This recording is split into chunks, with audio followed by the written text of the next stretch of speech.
Welcome to Champion's Journey. I'm Matt Davidson. From an early age, I've had the privilege of learning from world champions and world-class performers, and I've always been fascinated by what drives them to the pinnacle of achievement. In this podcast, I interview high performers to learn more about the habits and rituals which have helped them on the road to championship victory.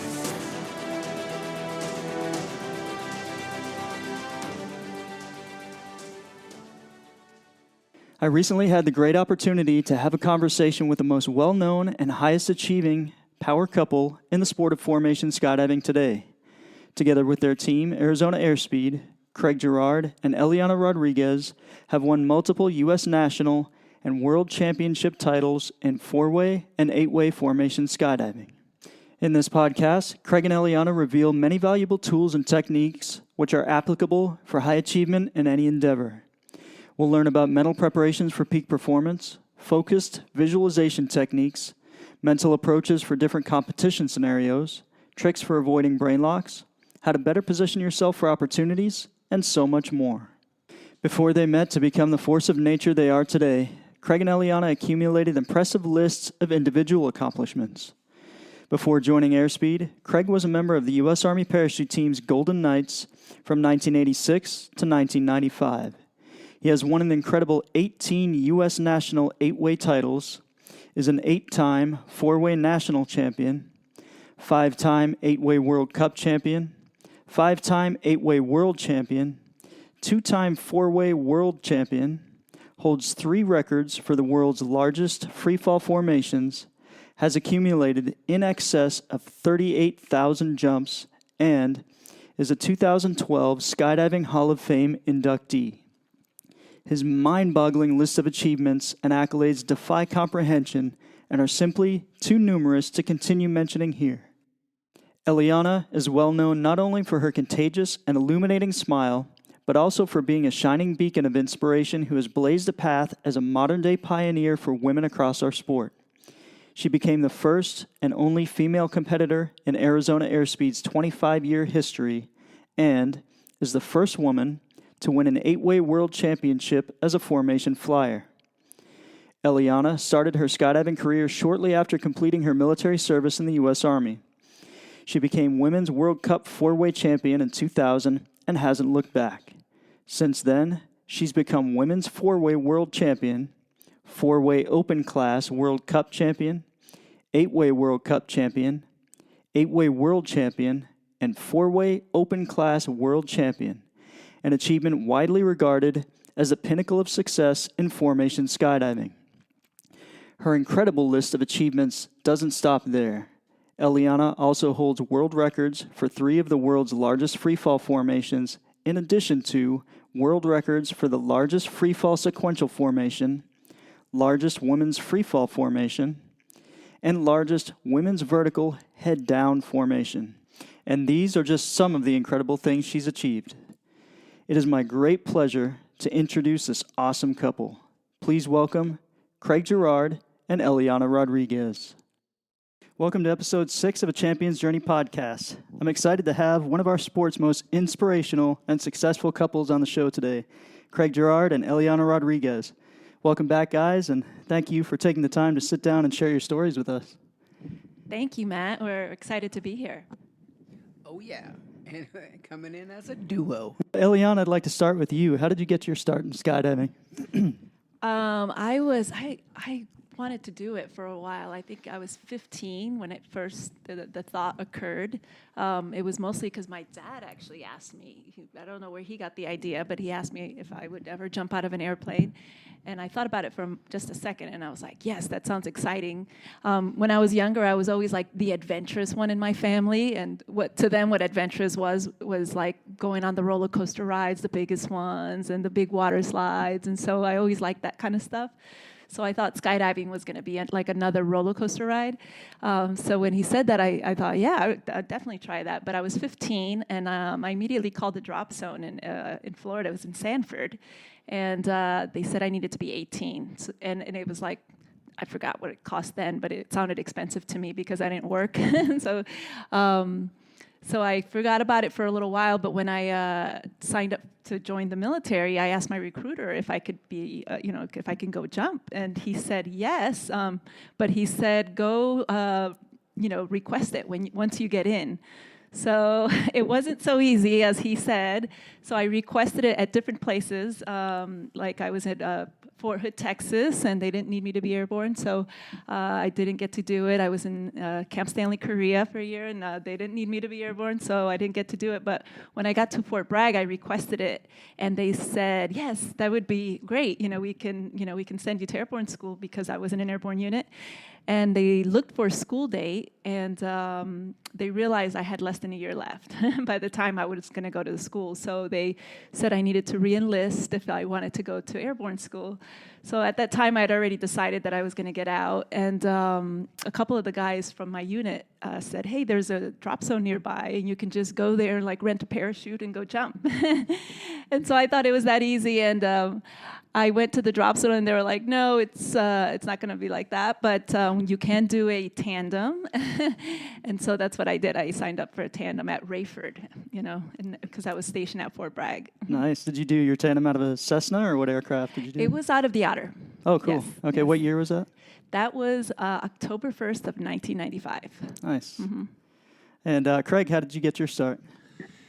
Well, it was March 14th, 1981. And I was a sophomore in high school, and here in Phoenix, Arizona, where I was born and raised. And I had seen a advertisement in the local newspaper about skydiving, $65. And so I remember I was sitting on the living room floor, and my dad was sitting up in the chair, and he's reading the paper, and I'm reading the paper on the floor, and I was like, hey, Dad, check this out, $65 for a first jump course. And he's like, do you have the money? I was like, yeah, I have the money. And so I was working as a stock boy in a women's clothes store, so yeah, I was making big bucks. And so I said, yeah, I have the money. And so I'd totally forgotten about it. And I came home from school the next day, and my dad said, hey, we have classes starting on Monday. So we went Monday, Tuesday, Wednesday, Thursday, and Friday. And we jumped Saturday. And then I was actually, started jumping, broke my leg on my second jump. Oh, man. So my dad and I, kind of like Eliana, we were going to go do one jump, that's what thought everybody else did. Did a jump, and then went out the next day, and it was my dad and I thought, that was so super cool. And we're saying, let's go do it again. So we went out the next day, and we had a competition, who could land closest to the dead center.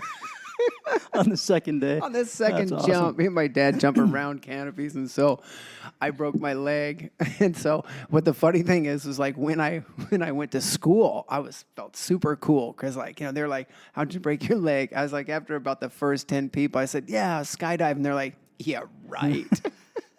So yeah, was really good, and so I just kind of stayed with it all through. Joined the military at 17, and I think I had about 250 or 300 jumps when I joined the military. But a kind of funny thing is, eventually trying out and getting on the Golden Knights, U.S. Army parachute team. So when I was in middle school, Golden Knights jumped into my middle school, and I clipped out the paper, the clipping of it, right? And so, and I was later on the team with one of the guys. I just Golden Knights, I didn't know who they were. I just thought they were astronauts, kind of, Yeah. And so it was Ed Rivera wow. jumped into my high school. I don't really remember Ed Rivera, but I have the clipping of it. It was So I later told Ed about that when we were both teammates on the gold team. That's cool. That's like that story that Jose Perneda was talking about when you jumped into his school, I think the story was.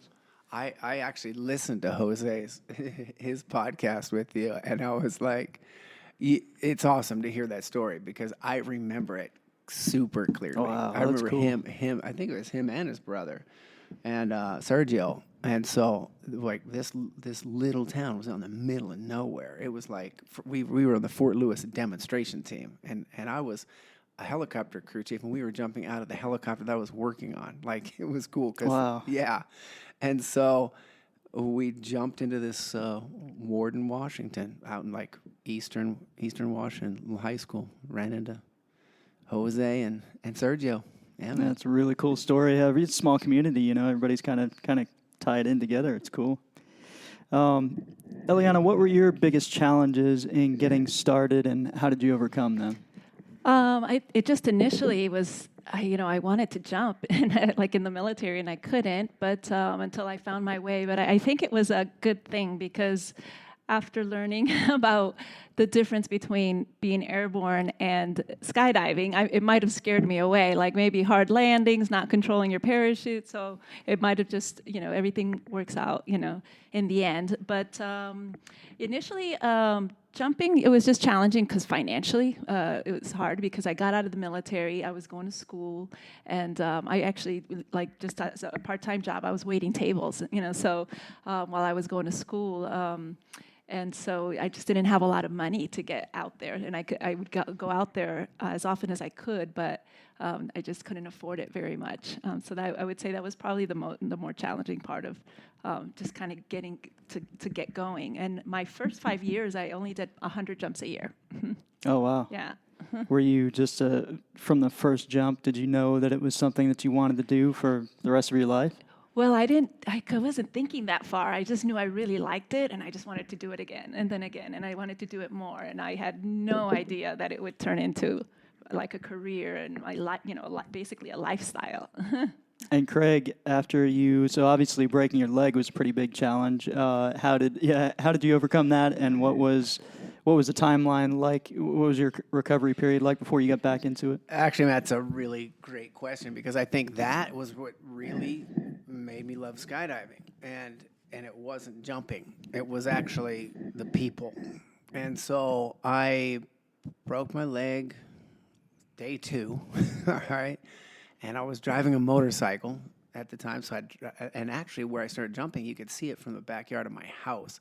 So like you could look out there and you could see balloons out there and little parachutes. Like I remember seeing that whole time growing up. And so I would drive my motorcycle out there just to go hang out, find out what the heck what was this, man? It's like I just got a lick off the lollipop, and so I was like, what's going on? And so when I went out there, and I was 15 at the time, and it was like I was super little, like I had not even hit puberty. This is the truth, right? Like there's a photo of myself and my dad it's on Facebook. It's been around. There's photos of me and my dad making this jump, and I look 12. I've seen that photo. That's a great photo. I actually look just like my dad, like right now. But my dad was 42, right, when we made that jump.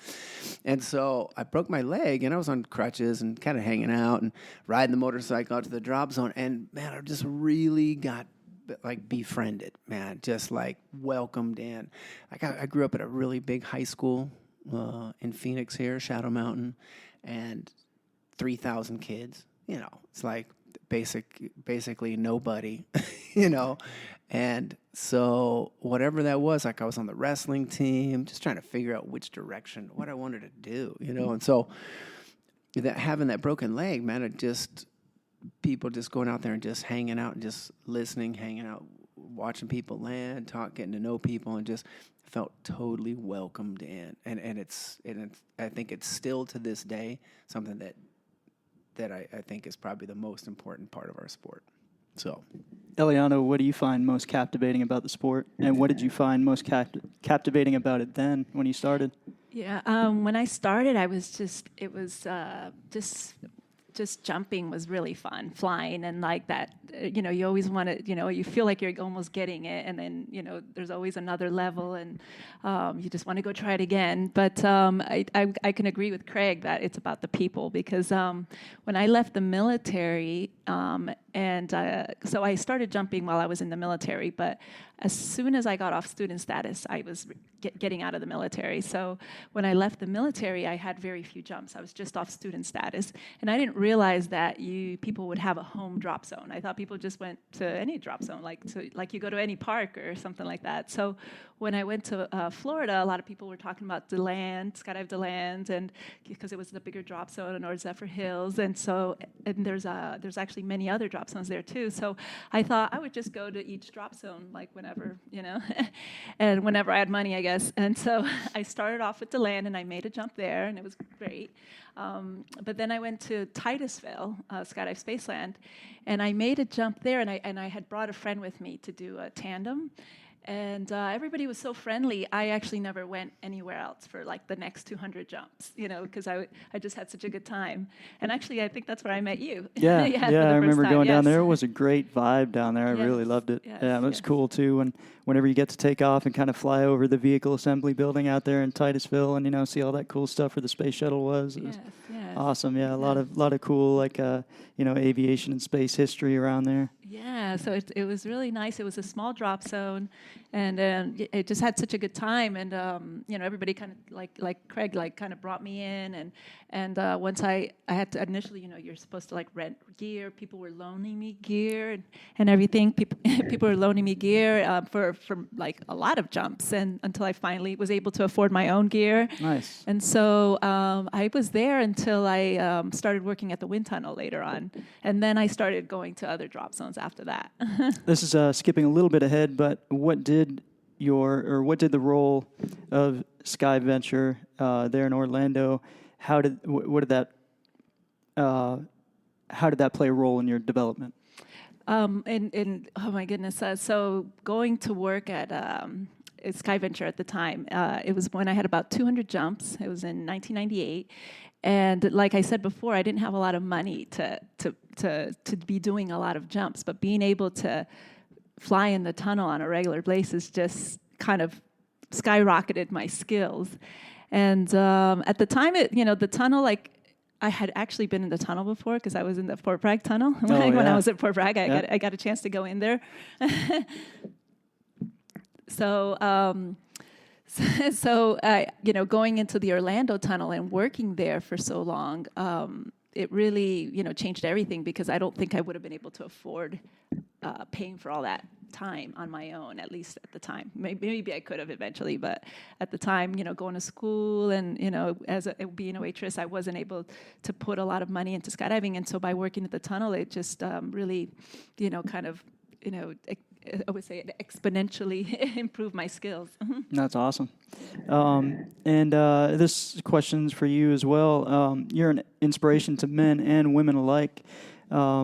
But I really know that you're a role model for a lot of women across the sport, my wife Jen included.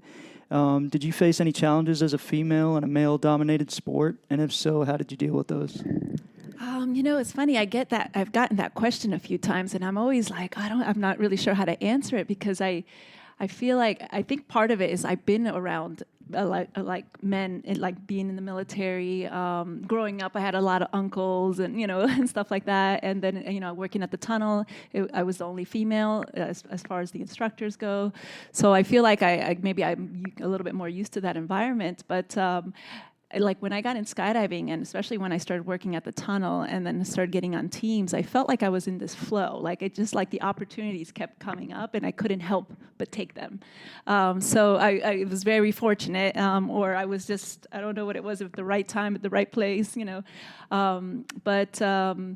And I never approached it as I'm the girl applying at the tunnel or or anything like that. Like my mentality wasn't that. I was just like, oh, maybe I'll get maybe I'll get some free time at the tunnel. And so somebody actually suggested that I go apply, and I initially was very hesitant because I didn't have very very much experience. I only had 200 jumps, and I thought they needed somebody with a lot more experience. So I wasn't going to go, mostly because I didn't think I could do it. But she kind of introduced me to the right people and kind of encouraged me, and so I went and applied, and they hired me. So I've been very fortunate. So I find that sometimes that question a little bit difficult because I haven't had I would say major roadblocks.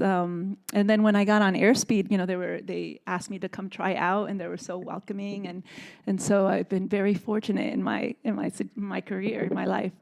That's awesome. Yes. That's another one of the really cool things about our sport. It is so inclusive like that. Everyone knows most people want to see other people get better and succeed, and they're willing to take their time to coach and, just invest, some time in people that don't have as much experience and encourage that growth. So, yeah, it's really cool.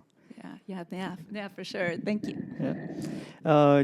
Craig, this is a little more of a personal question. You have a unique charisma with people, and a special ability to make whoever you're with at any given time to feel like they're the most important person in the room. And I know you make me feel that way, and I think I can speak for a lot of other people as well.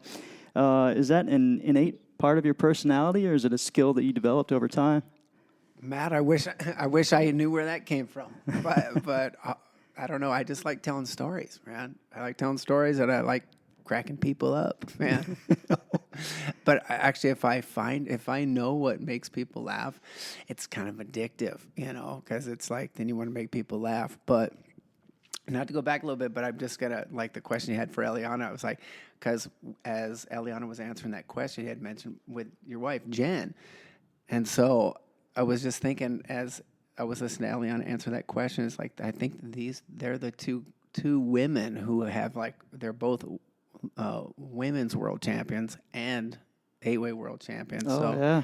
Yeah. So I don't think there's too many other people with two. I mean, it's pretty hard for us to win the women's event. But, hey, it's not out of the question, Matt. Come on. Yeah, these times are changing. They are changing.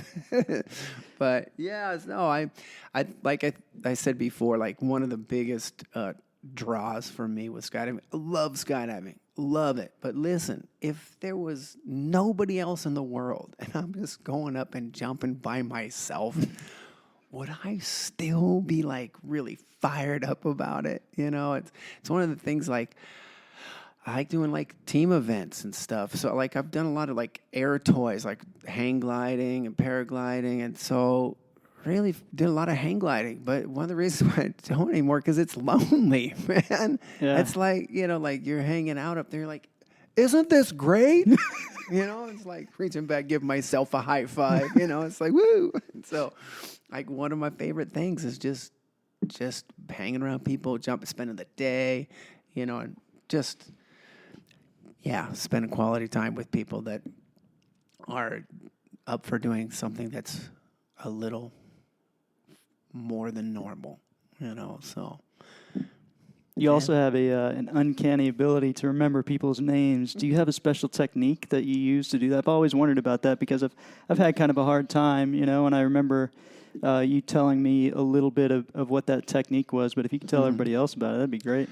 You know what? The biggest thing is I just remember what it's like coming to a drop zone and feeling like you just have to prove yourself. And so and without getting just before I even start talking about things that help remembering names, is I just remember what it feels like. I clearly remember, and even sometimes now, coming to a new drop zone, it's it has some anxiety built up. I mean, and I'm been around the sport for a long time, so it's much easier for me to do it. But I just remember driving up to the drop zone, having a lot of anxiety, thinking about just going through the routine of trying to get somebody to jump with you. And I didn't care what. They're oh, yeah, I'm not very good. I don't care. I don't care. I just want to jump, But as far as remembering people's names, I think a lot of it is just in the U.S., names are much easier to remember. If you're going to Sweden, Croatia, Russia, well, Russia, everybody's name is Alexander or Dmitry or, Alex, something like that. But there's a lot of names, as you travel the world, in Brazil, Japan, but you have to, for me, and I'm not saying I have a photographic memory, but if I see it written, so a lot of times for me, if I'm going to be jumping with a group, I will keep referring to that name list all day long. You'll see me, people think I'm looking at the next jump. I'm actually looking at my group and I'm looking at them, as I'm seeing where I place them. So let's say if I have a 20-way, let's say I'm looking at the paper and I'm kind of identifying who that is. and I'm not afraid of making a mistake. But also, like, there's some little cheat things. Sometimes, like, actually, Eliana's gotten really, really good. She's getting good. And so sometimes we'll come someplace because I have this reputation of remembering people's names. People are like, dude, you forgot my name. It's like, this is the truth. Like, I was just here training. I think it was when we were doing 8-weight together last week, and somebody sat next to me on the tram, right? And it was happened 2 times, and so one of the guys said, he's like, "You don't remember me, huh?" And I was like, "Help me." That's always my answer. Like, no. I was like, "Help me." It's like, "Can you tell me like where it was?" And they're like, "Yeah, like you organized me. Like, I was here." I was like, "Well, when was that?" Well, it was like 2003. I was like, well, did we have like a beer or something together? It's like, like something like that, just to like spark like my memory back up into there. And sometimes I'm like, if it's been more than 10 years, I don't really feel that bad. Yeah, But, for sure. I'm like, but the one thing I do want to say is it's so important when somebody remembers your name. Dude, I'm just telling you, like, that you can just see it on people's face. They're just like, what? No way. It's a huge deal. And so, like, I just remember how I felt when somebody remembered my name. And I just want to do that for everybody else as often as possible. Yeah, for sure. Eliana, next question's for you. Who are your role models when it came to competing in skydiving? I definitely, Airspeed, my teammates, and then, like both the current and the before, the XX Airspeed members. Kurt Gable actually was my first coach. I don't know if you guys know that. My very first team when I was in the tunnel, he was the one that got me hooked on 4-way. So he was my first coach, and he was the one that I was looking for advice initially. And then definitely from as far as female, like Dawn English, she was kicking butt and competing against Airspeed, and so was Lisa On from the Norgies. And so definitely looking up to them. And like I thought, once I did start competing and got on Airspeed, or like on the women's team, I was like, I want to be at their level at some point. That's awesome. Yep. Yeah, it's I remember Lisa and Dawn English as well. Yeah, they were awesome. Craig, what about you? Oh, that's a long list, Matt. But I will start with the number one guy on my list is Scott Rhodes. Man, Nice. for sure, man. Like,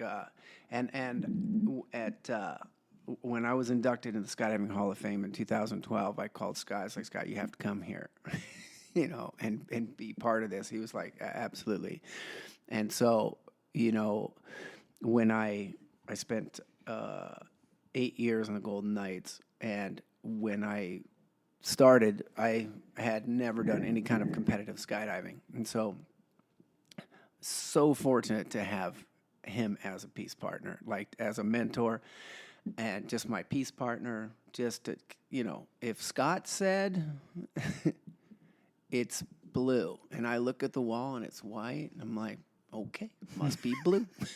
Okay, and I never questioned anything. I didn't really worry about any engineering. I was just like, if Scott says go left, Scott says go left. That's it, man. And even somebody else on the other side, like Raph or Chris Wagner and Paul Rafferty were our opposites, and they're like, hey, you should go. Like I just look at Scott and like, what are we doing, Scott? He's like, go that way. Okay, that's exactly what I did. And so, but one of the things that I feel like Scott did for me, other than hold the expectations so high because of his example.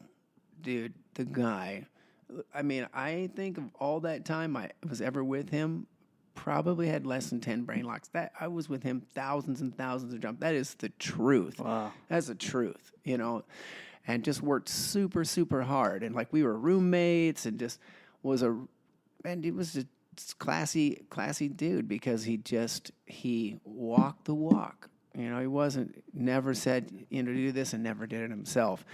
And he set a great example, especially about the mental side of it. And so, but the one thing that that really stands out for me with Scott, and it was probably after like year 2, like maybe after we'd even won my first year was 1988, and then we won the World Championships in 1989 as peace partners. And I just remember after that, sometimes I remember and it was never anything sad. It was like the way he treated me and it was like an equal, and it really taught me something that I've never forgotten, that like if you consider yourself a teacher and your student isn't better than you, or allow them to be better than you or equal to you, you're not a very good teacher.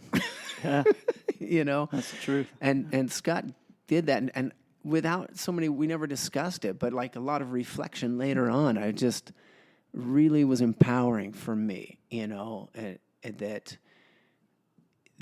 people have to know that they have that ability. And I think there's a lot of that a lot of people kind of keep people down. They don't want them to be as good or better, and so, but Scott, 6-time world champion, man, 6 8-way world championships in a row, and so big shout out to Scott Rhodes, dude. You're the man.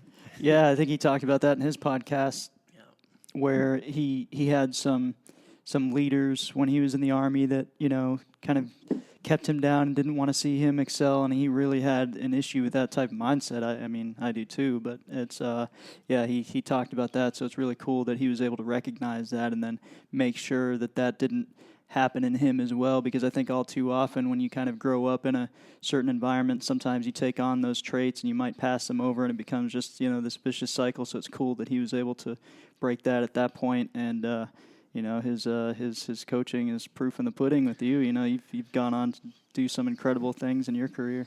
Well, like that was, I think anybody that's ever been my teammate has always been some sort of an inspiration. I've stolen so many things, whether it's how to describe things, jokes, how to describe a movement. Like there's so many people that have influenced me, and all of them have been my teammates. But Scott was, Jack Jeffries and Dan BC were really, really big in there because I've known those guys early on, and so, they were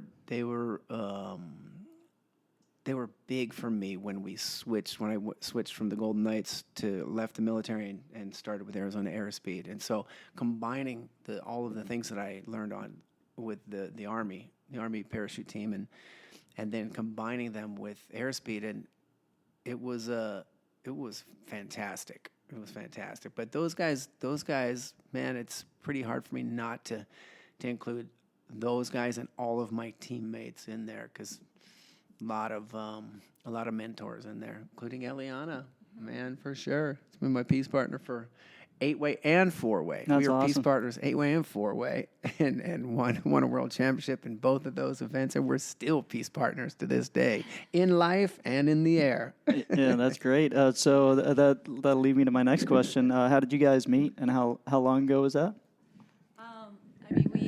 We, just through being skydiving, I actually met more like the team initially. Like I remember seeing the team out at the 1999 Nationals in Sebastian, but I kind of saw everybody as a team, and then I was working at the tunnel, and they started coming out to the tunnel to do tunnel camps.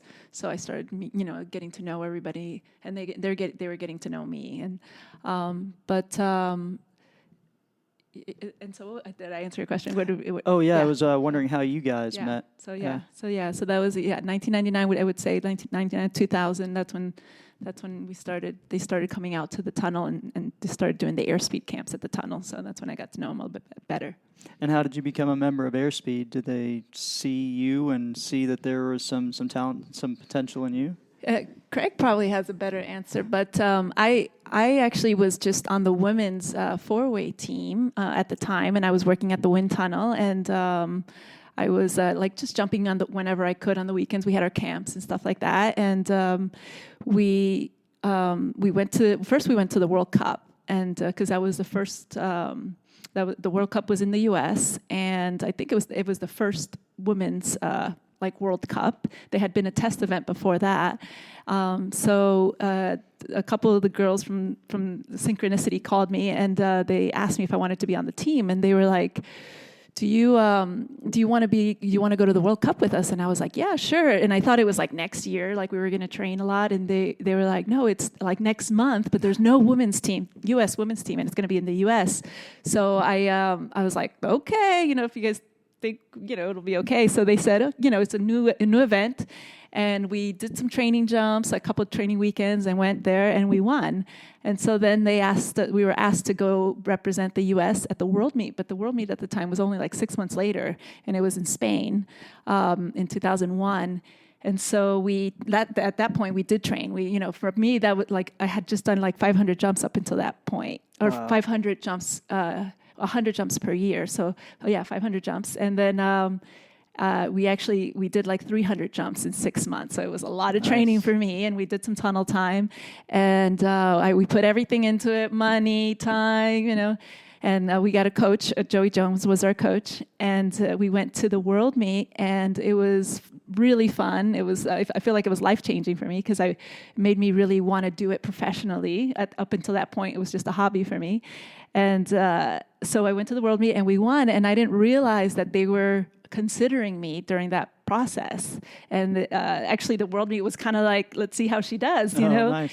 And we had a very it was a very good meet, but we started off like tied and then had some penalties, so we were down, and then we started to come back up. So it was like that big emotional roller coaster ride through that meet. And then going into the 10th round, we were just 1 point down, and so they were like, let's see how she does, with the pressure, and we ended up winning by 3. And so after that I got the invitation to go try out. That's great. So while we're on the subject of the ups and downs of competition, what is your mental approach going into competition, and what is it when you're in a situation where you're down going into day 2?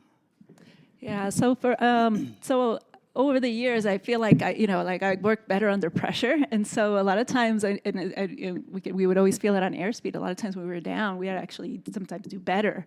I mean, for us, we just always had to go for it, and sometimes it's hard because you don't want to mess things up. You don't want to go over the line as well. But if you don't go for it, then you lose because you're not going for it. And I actually learned that at that 2001 World Meet because we were tied after the first round. So everybody, it was still good, tied for first. And then on the second round, we had a penalty, so we were down.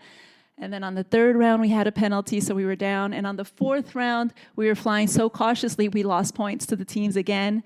And that's when we realized that, we just have to be ourselves. We just have to do our thing and just be ourselves and then do our best. And then that's when we started picking up, the pace, and we ended up winning. So I learned that very early on, that you can't fly cautiously. You just have to go for it. Mm-hmm. That's great advice. Do you find that when you are down going into day 2, that it changes the amount of mental energy that you put in, or is it pretty much the same as if you were ahead going into day 2? I think especially from just competing for so long, like we never feel like we got this, if you're on top, so it always feels like you have to always, work at it. And so I would say it's very similar, like from round 1, it's like one round at a time, you have to go for it because anything can change at any point, so I would say it's never over till it's over. So you just have to, like from round 1, you want to start off strong,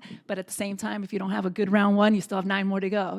So So and then the same thing can happen. You can go to the second day and you're in round 9 and you can be doing very good, and then something can happen. So it goes back and forth. So I just feel like it's just. Every round is, full on, Yeah, that's a great way to look at it. Mm-hmm. I approach it in much the same way. Craig, what about you? What advice would you give to other competitors that are in those similar types of scenarios? So Matt, I want to answer that question, but I'm sorry to keep, because this is probably the first fine. dual podcast, and I want to I wish there was 2 microphones but it's probably good because I have to wait my turn. It's kind of like the pass the rock thing for the yeah. For sure. I almost taking notes. I'm like, there's 2 things I want to talk about. That question you just answered me about approach to competition. But when Eliana was talking about when she was asked to be on Airspeed, I was like, oh, it's too good of a story to not tell. And so Eliana was working at the tunnel, and this was before she won the Women's World Championship. This was in 2000 after her and Thomas Hughes, who were both on Airspeed. So Thomas and Eliana were both instructors in Orlando, and they had just won the intermediate with Tunnel Rage, right? And dude, it was the first time that had happened because we had just won that 2000 Nationals at Paris in 4-way, and these guys won it in the intermediate, and that's one of the times I first remember seeing Eliana and Thomas. But Thomas looked like Stick Boy. He was 18 years old. Now he's a little tiny guy, and so, but. Eliana and Thomas were working at the tunnel, and so we were training with Airspeed for the World Championships. And so Eliana, she was the tunnel instructor, and she normally would wear a free fly suit, and so every time we were flying, she's wearing a booty suit, and so we noticed that. We're like, so we're in there, she's just like, doo-doo-doo, in the doorway with gripper suit on and booties, just in case somebody needs somebody to fill in. And so we had mentioned something to her because Mark was sick. And so Mark was our tail, and she was the tail. And so we did 30 minutes with Eliana. That's smart. Yeah. And so we actually, I think there was 4 or 5 of our blocks that we did the fastest we'd ever done. And so all of us, we already knew Eliana was lovely, super kind, and really got along with her. And so later on, and this was 2000, before the 2001 World Meet, but I remember when, because we were focusing on 4-way at the time, we weren't doing that much 8-way later on, and then I think Eliana, you were asked on the team in 2002, December 2001. December of 2001, and so I remember it was Alan Metney and Kirk Werner. It was their 4-way team, and we were on the other one, and they came in. It's like, hey, we're looking for new teammates. What do you guys think about Eliana Rodriguez? We were like, 2 thumbs up. Yeah, because it was kind of a big deal. Nobody had for the U.S., the Golden Knights had never had a woman on their team, and a lot of the teams didn't have a lot of women on there. And so we were 100%. So to go back to your question about approach to competition.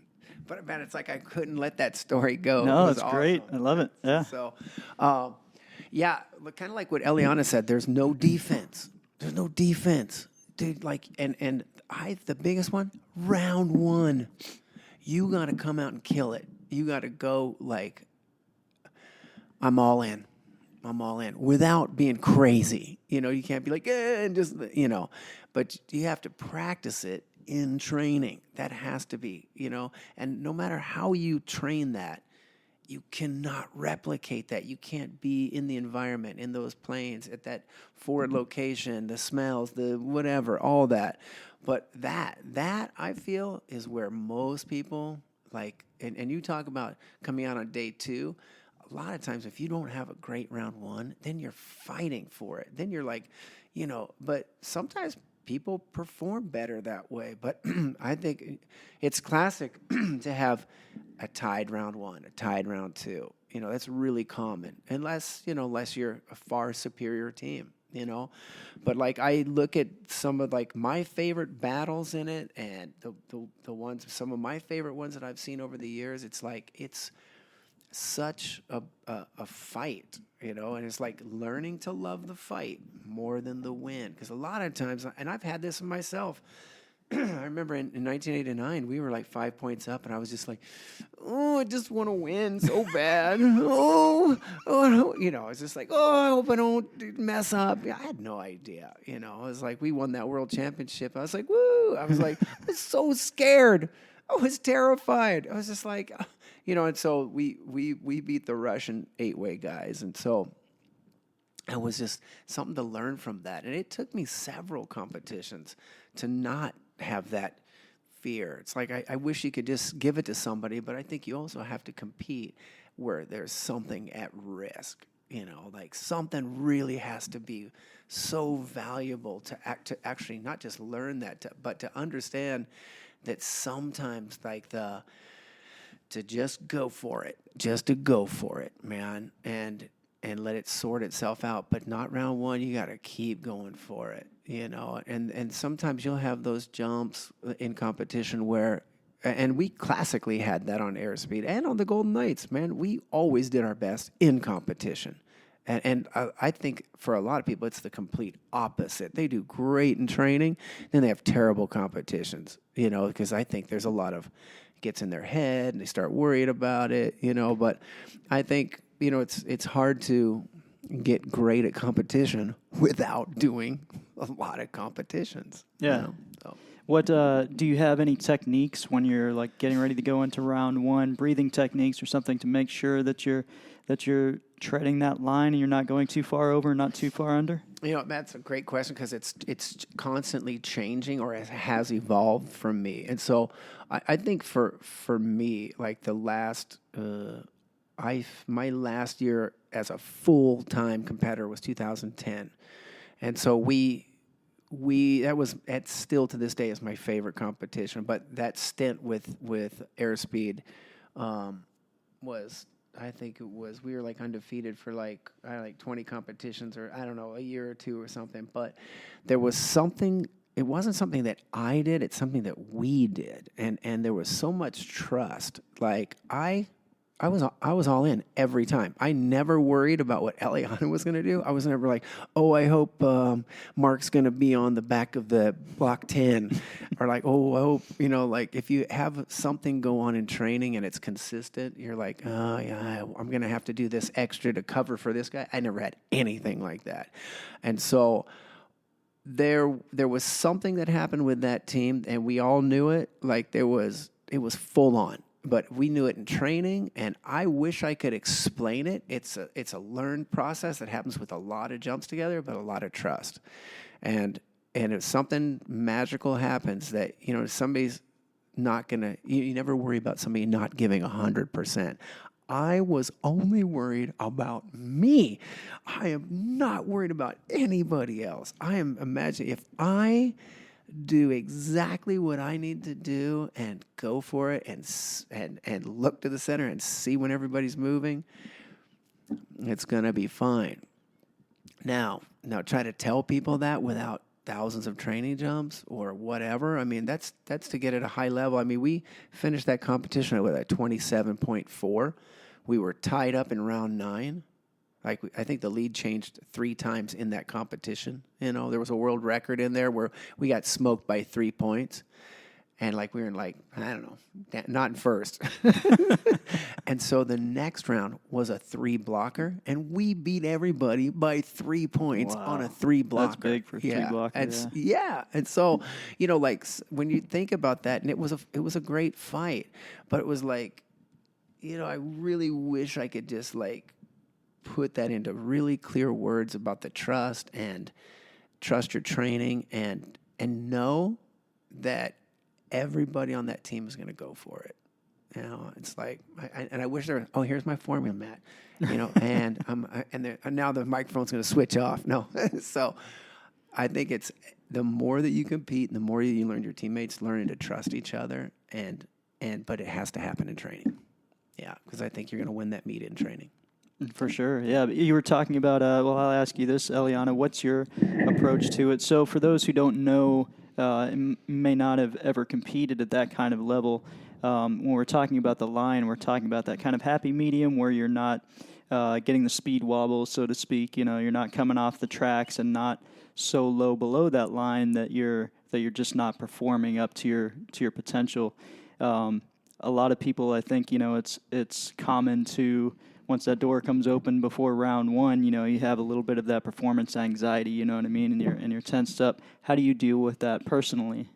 Yeah, so I think like that performance anxiety is there, whether you've done like 30 competitions and you're doing a 25 average or like more competitions, or you're doing a competition and intermediate competition and you're doing a 10 or a 12 average, because every time like we competed, whether we're at a 15 average, at like for the world meet in 2001, we did a 14.7 average and like we were going for it, or when I was doing what Craig was just talking about, the 27.4 average, we were going for it. So it doesn't matter what level you're at, you're still, I feel like you're still going to have that nervousness, that anxiousness, but and you could still go for it. You know what I mean? Even if you're going at your speed, But I definitely feel like when those nerves come up, I just know it's normal. Everybody's feeling them, especially the round ones. It's like every team, every person.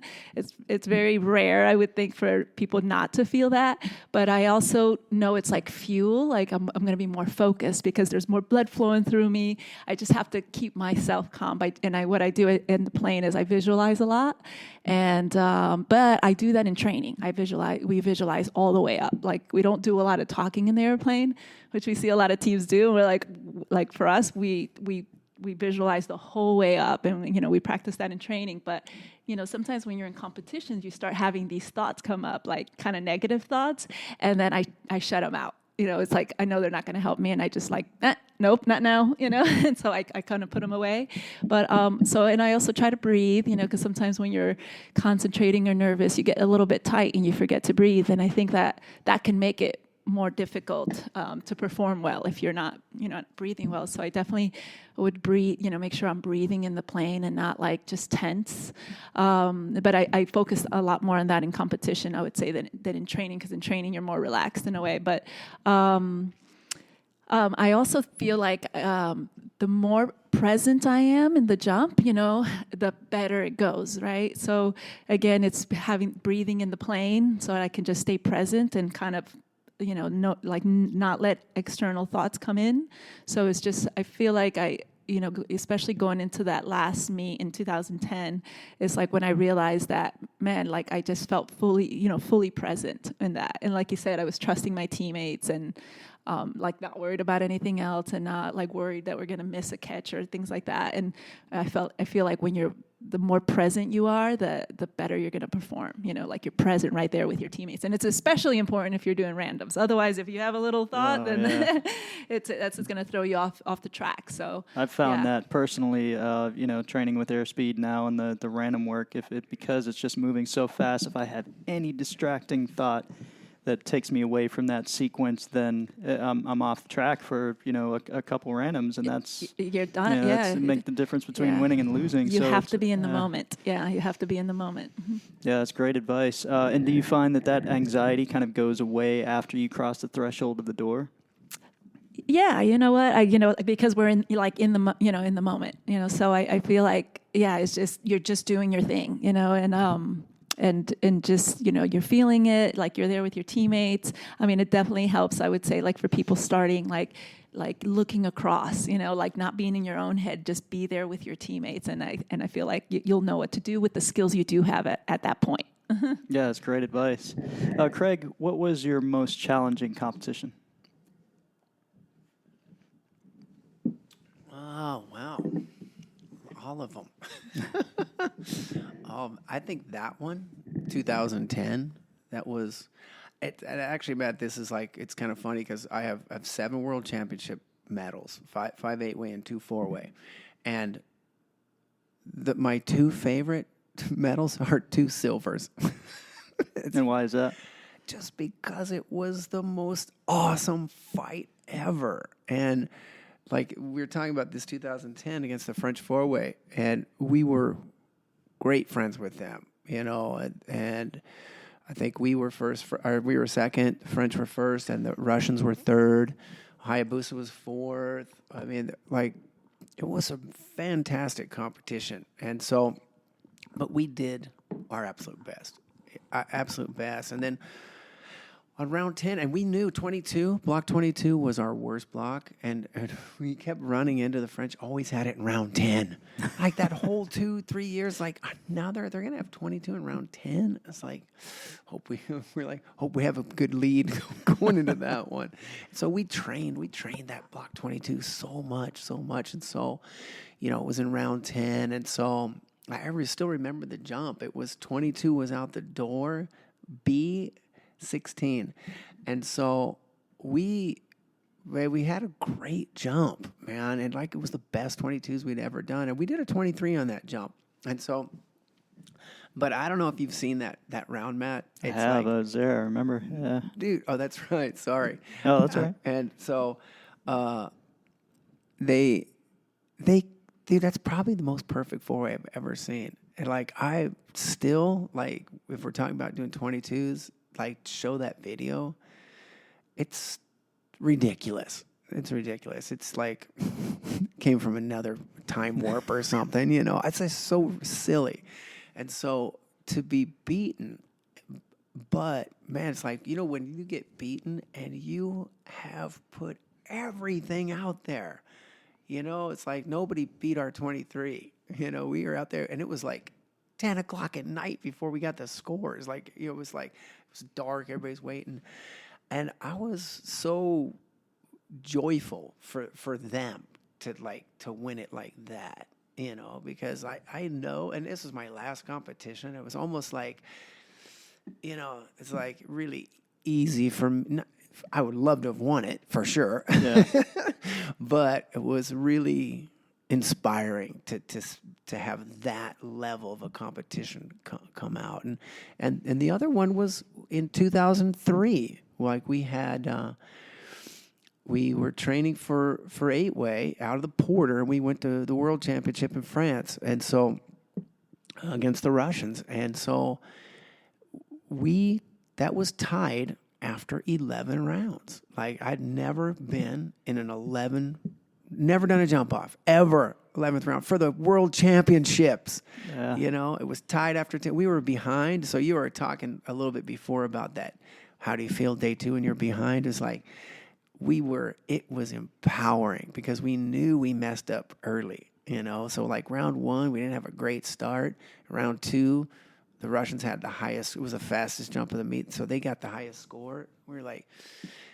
We just kept like tying or picking up a point, picking up a point. And so it came back, like, we could see it. We had a really good round 9. So like that, they didn't see us coming. And so we tied it going into round 10. And so then going into round 11, man, we had the same score. If you look at the books today, and at that time, the rules were for the Russians, if you had the highest score, which is like round 2 or 3, and you're short on time, then you're gonna be awarded the medal based off of the highest score.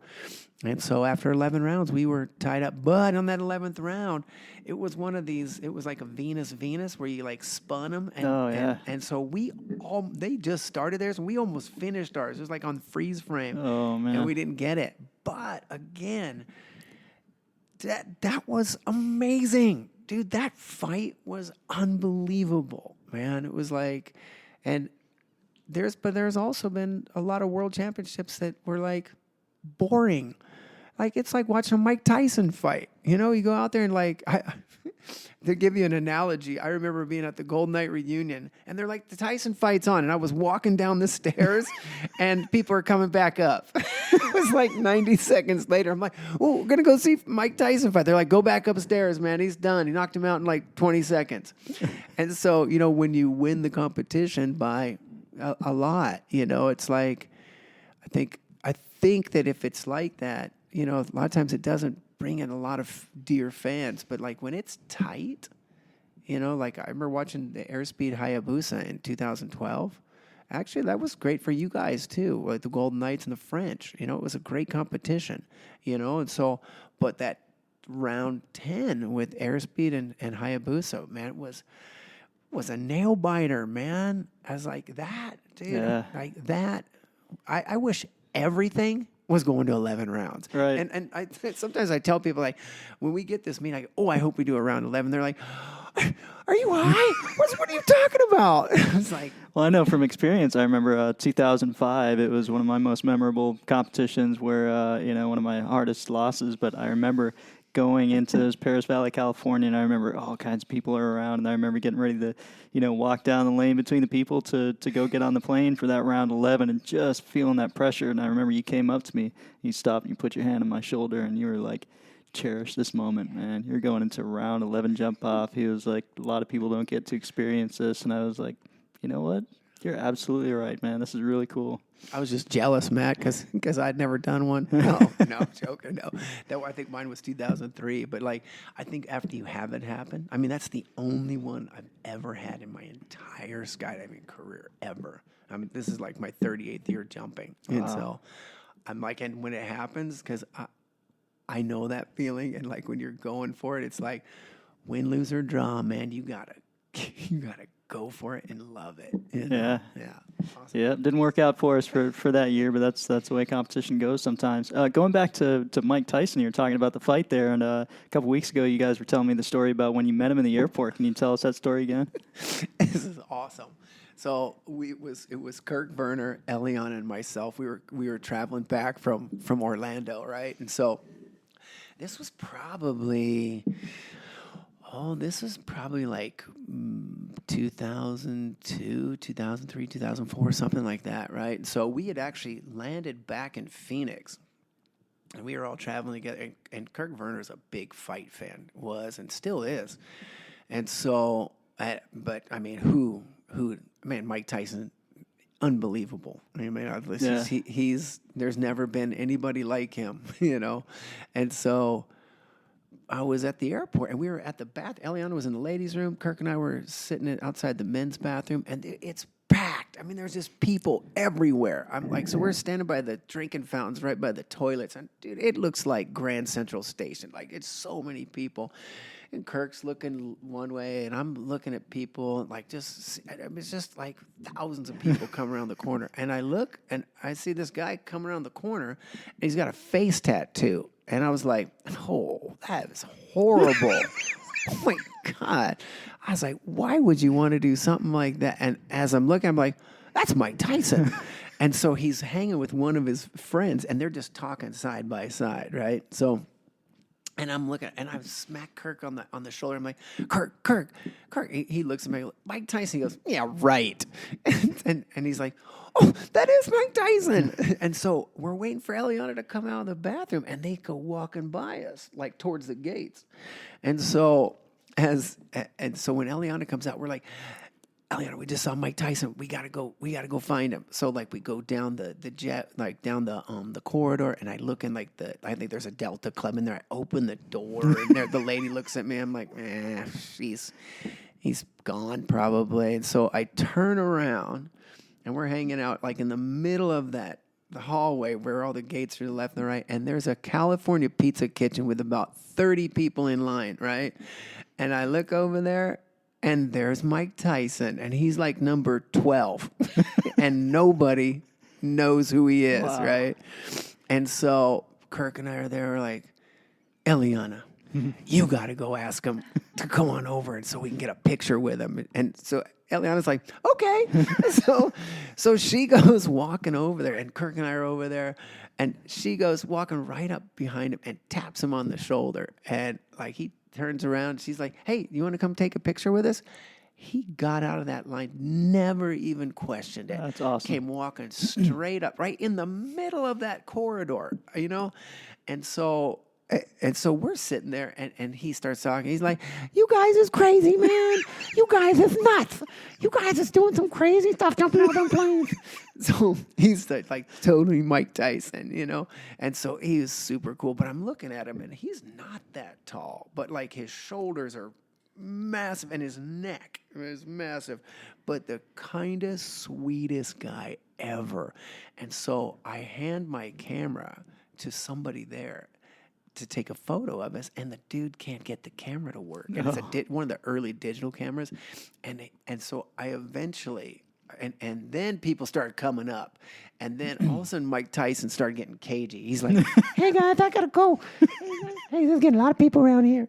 And so he wasn't gonna get any pizza. I'm thinking, and so I'm like, Mike, hold on, can I just get a selfie? So I just had the camera, so I took this selfie, and I wish I could find the photo. Like I gave it to Kirk and Eliana, but we can't find it. But it's awesome. Like Kirk's jumping up behind him. He's in the back, and yeah, but just. Big shout out to Mike Tyson, man, awesome guy. Yeah, great story too. Yeah, this is a great story.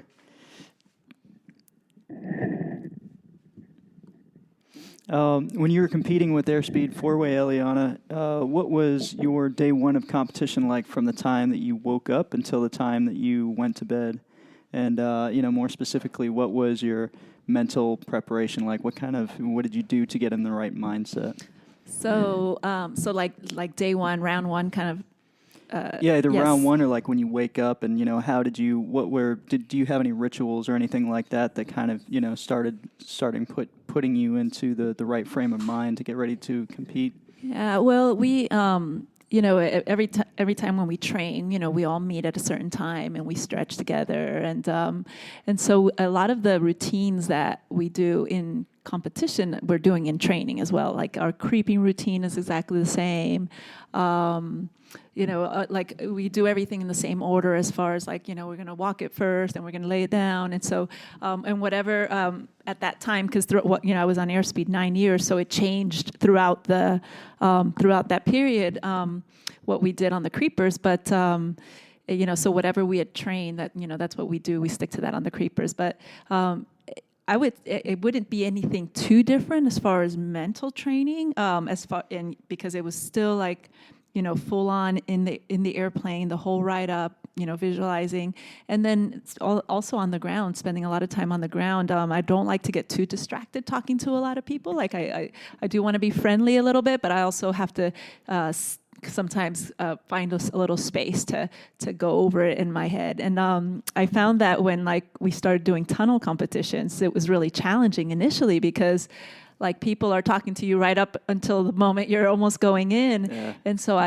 we realized that really early on, they're right there watching you, fly in the tunnel. But even before that, people are high-fiving you and talking to you, sometimes trying to ask questions. And so I would have to put on my earplugs, find a little corner and not get any eye contact so I can visualize my jump and try to focus, because I didn't have those 15 minutes on the airplane to really have that quiet time. So when we're jumping, I try to find that quiet time to go over in my head, and I make sure I have everything worked out. Sometimes you're walking something and you keep having a little brain lock in one place. I really make sure I go back and see why is that happening. Is there something why is it something that feels like very similar that's making me brain lock, or is it a sit still move that's making me brain lock? And I try to use cues before it to kind of let me know here is that place that you normally brain lock, and to get over those little hiccups. But a lot of visualizing. And but we like our morning routine. We meet, we stretch, we do the same creeping as we would normally do when we have training. Mm-hmm. What's your visualization process like specifically? When Dan was here and I was talking to Dan about it, he's got certain techniques, and when I talked to Nick, he's got certain techniques as well. Everybody's a little bit different. What's yours like? Well, definitely I like to say the letters and the numbers, and it's a little song in my head, going over and over. But I also I see the jump, and then I see, I'll see it from the top a lot of times to see angles and things like that.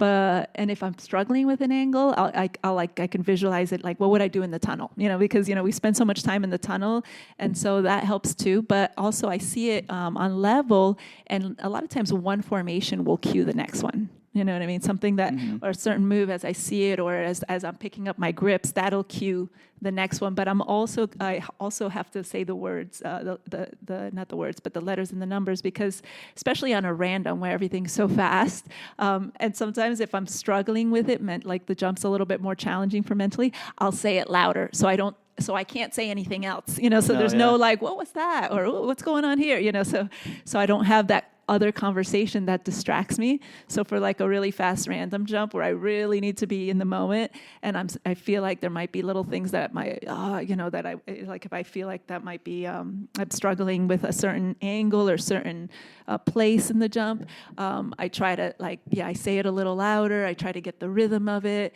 and I try to get things within the jump to cue me to the next thing. Yeah, that's great. I've never thought about going louder. For myself, sometimes I'll do almost like a song or something. We'll have a different inflection and whatever formation it is, you know what I mean? And sometimes that'll help me. Craig, what about you? What's yours like specifically?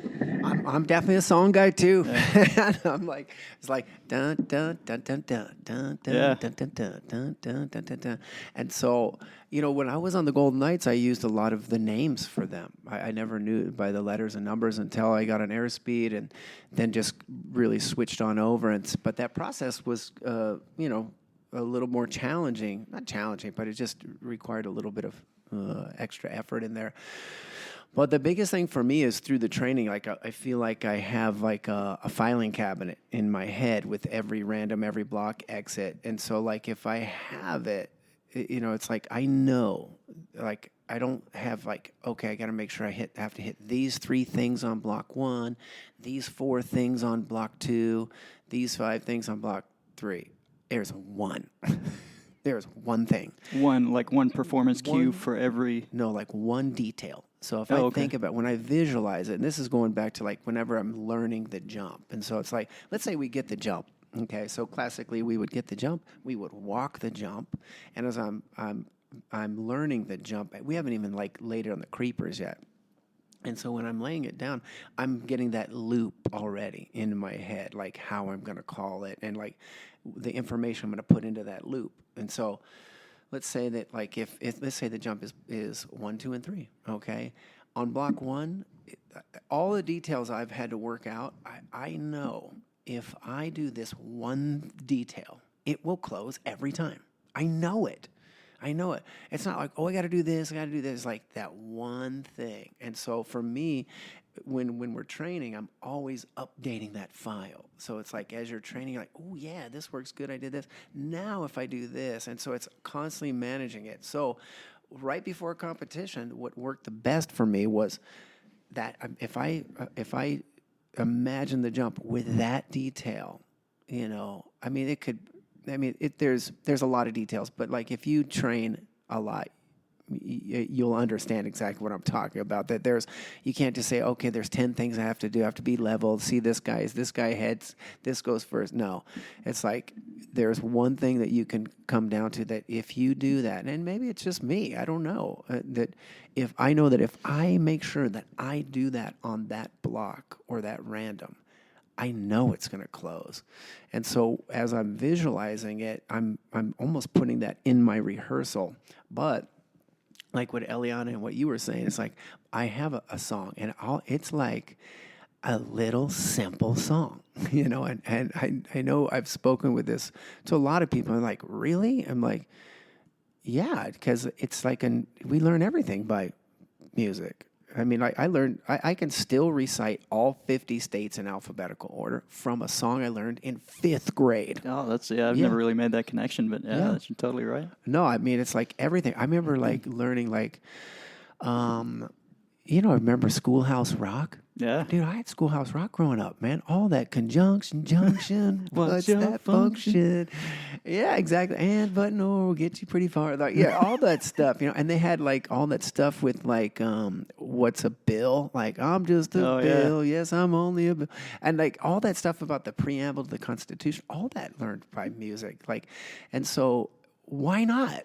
If it worked when we were kids, it'll work when we're adults. Yeah. And like nobody's gonna be in your little head there. When you close your eyes, it's your own little world. And as cool as you can make it, super simple, it's like, if you get that jump, the fastest you're gonna have to do that jump is an hour, let's say. Okay. And I think you have to do not a different prep. You're going to do a much more thorough prep in competition more than training.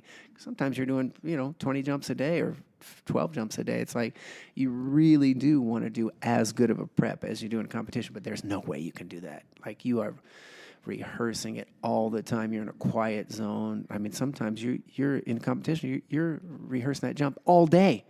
all day Yeah. for one jump, man. You're just like over and over. It's so mentally fatiguing, man. You guys are laughing because you guys know exactly what I'm talking about.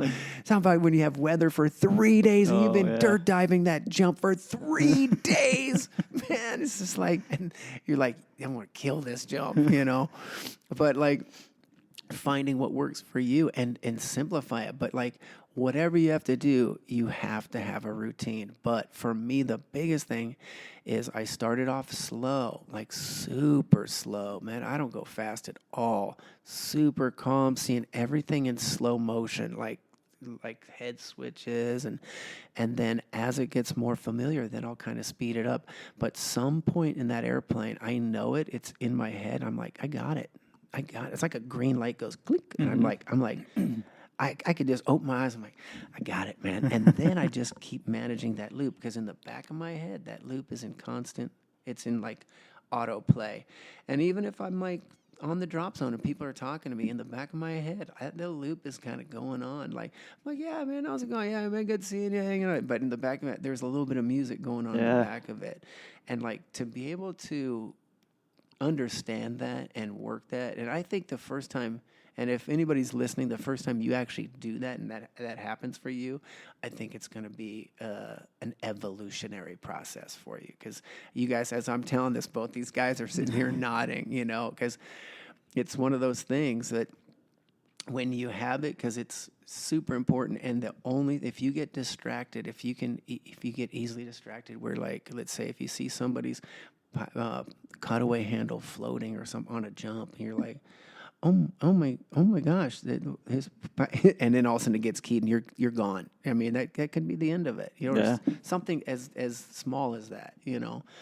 But like going back to the Girard and Eliana talk about the difference between tunnel competing and jumping. You know, like we didn't have a lot of tunnel competitions early on, so like, you know, you're used to like being in the plane, quiet, you know, loud, got your earplugs in, man, nobody's talking to you. Like, there's no conversations on a competition airplane. If you're at the World Championship, zero. Zero, you know. And so, you know, when you go from that, it's really easy I feel like it's much easier to be much more focused and like in your own little world rather than a competition. I just remember being in Bedford, you know, and so I just remember like really having to work this jump, and there's just tons of people, like just packed all around. I do not want to look up. I'm just like Eliana said, I'm just like looking at the floor, and a couple of times I would look up, and people are just like, they're like, man, as soon as they get eyes with you, they're like, yeah, and you're like, you know, and I'm not trying to like. I'm just trying to focus, but I was imagining if that was in the airplane. You imagine that being in the plane, and people are like all in the windows out there, like, you know, looking in there as you're climbing up, like, you know, woo, like you open your eyes, look up, and there are people all in the outside windows of the otter, like, woo. Tunnel competition is a crazy thing, and if anybody out there who's not a skydiver that wants to go check one of these out, they're open to the public. You can come out, and it's like looking at people in a fishbowl. You know what I mean? And when you're doing it, I kind of equate it to kind of a gladiator-style arena, you know what I mean? Because you're just going into the center of this thing, and all eyes are on you, and it's just crazy the amount of stimulation and the amount of activity that's going on inside that wind tunnel. And it's just, whether you're watching or whether you're doing it, it's just an exciting experience to have. Yeah, if you're watching it, it's kind of cool because you get to see like the communication that's going on within the competitors, and then you see them come out with their out of breath, you know, which normally you're under canopy during that part, nobody sees you like that. Right. You know? But it's a pretty cool experience, and it really changed competition for us. I think Eliana's right, but Matt, I'm just cracking up over your analogy of being a gladiator and like in the Coliseum, everybody's looking at you fighting lions. You know what I mean? It's the truth. But man, I think if you're not a skydiver, or if you're wanting to see what it's like to see competitive skydiving, there's no better place. Oh yeah. You know, it's like almost like taking you up in the sky and have you like watch it on, like, I don't think you can see it that well. Just the intensity and like just the go for it. Like I remember when we were in Dubai in 2015, we had it was the World Air Games, Or no, was it the World Air Games? Yeah, it was the World Air Games are going on just after that, but that was the Dubai Clash of Champions in the tunnel there. Clash Champions was the tunnel, and then the World Air Games Right. was just after it. Like there was a tunnel competition Yeah. and then a jumping competition. But it was the first time that there was all those 8-way teams. There was like the Golden Knights were there, the French were there, the Russians were there, the French were there, yeah, French were there, yeah. And then there was like whatever it was just like I think there was like 5 or 6 8-way teams, and I'd never seen like that many good 8-way teams at the same time as well as the 4-way teams. But it was fantastic, man. It's like, and I think there was a huge crowd too. You know, it's like. It was an awesome experience. They had like a DJ playing off on the side, and it was just this great experience. This is another personal question, and if you don't want to talk about it, I understand. We were talking about the way that we learned skydives.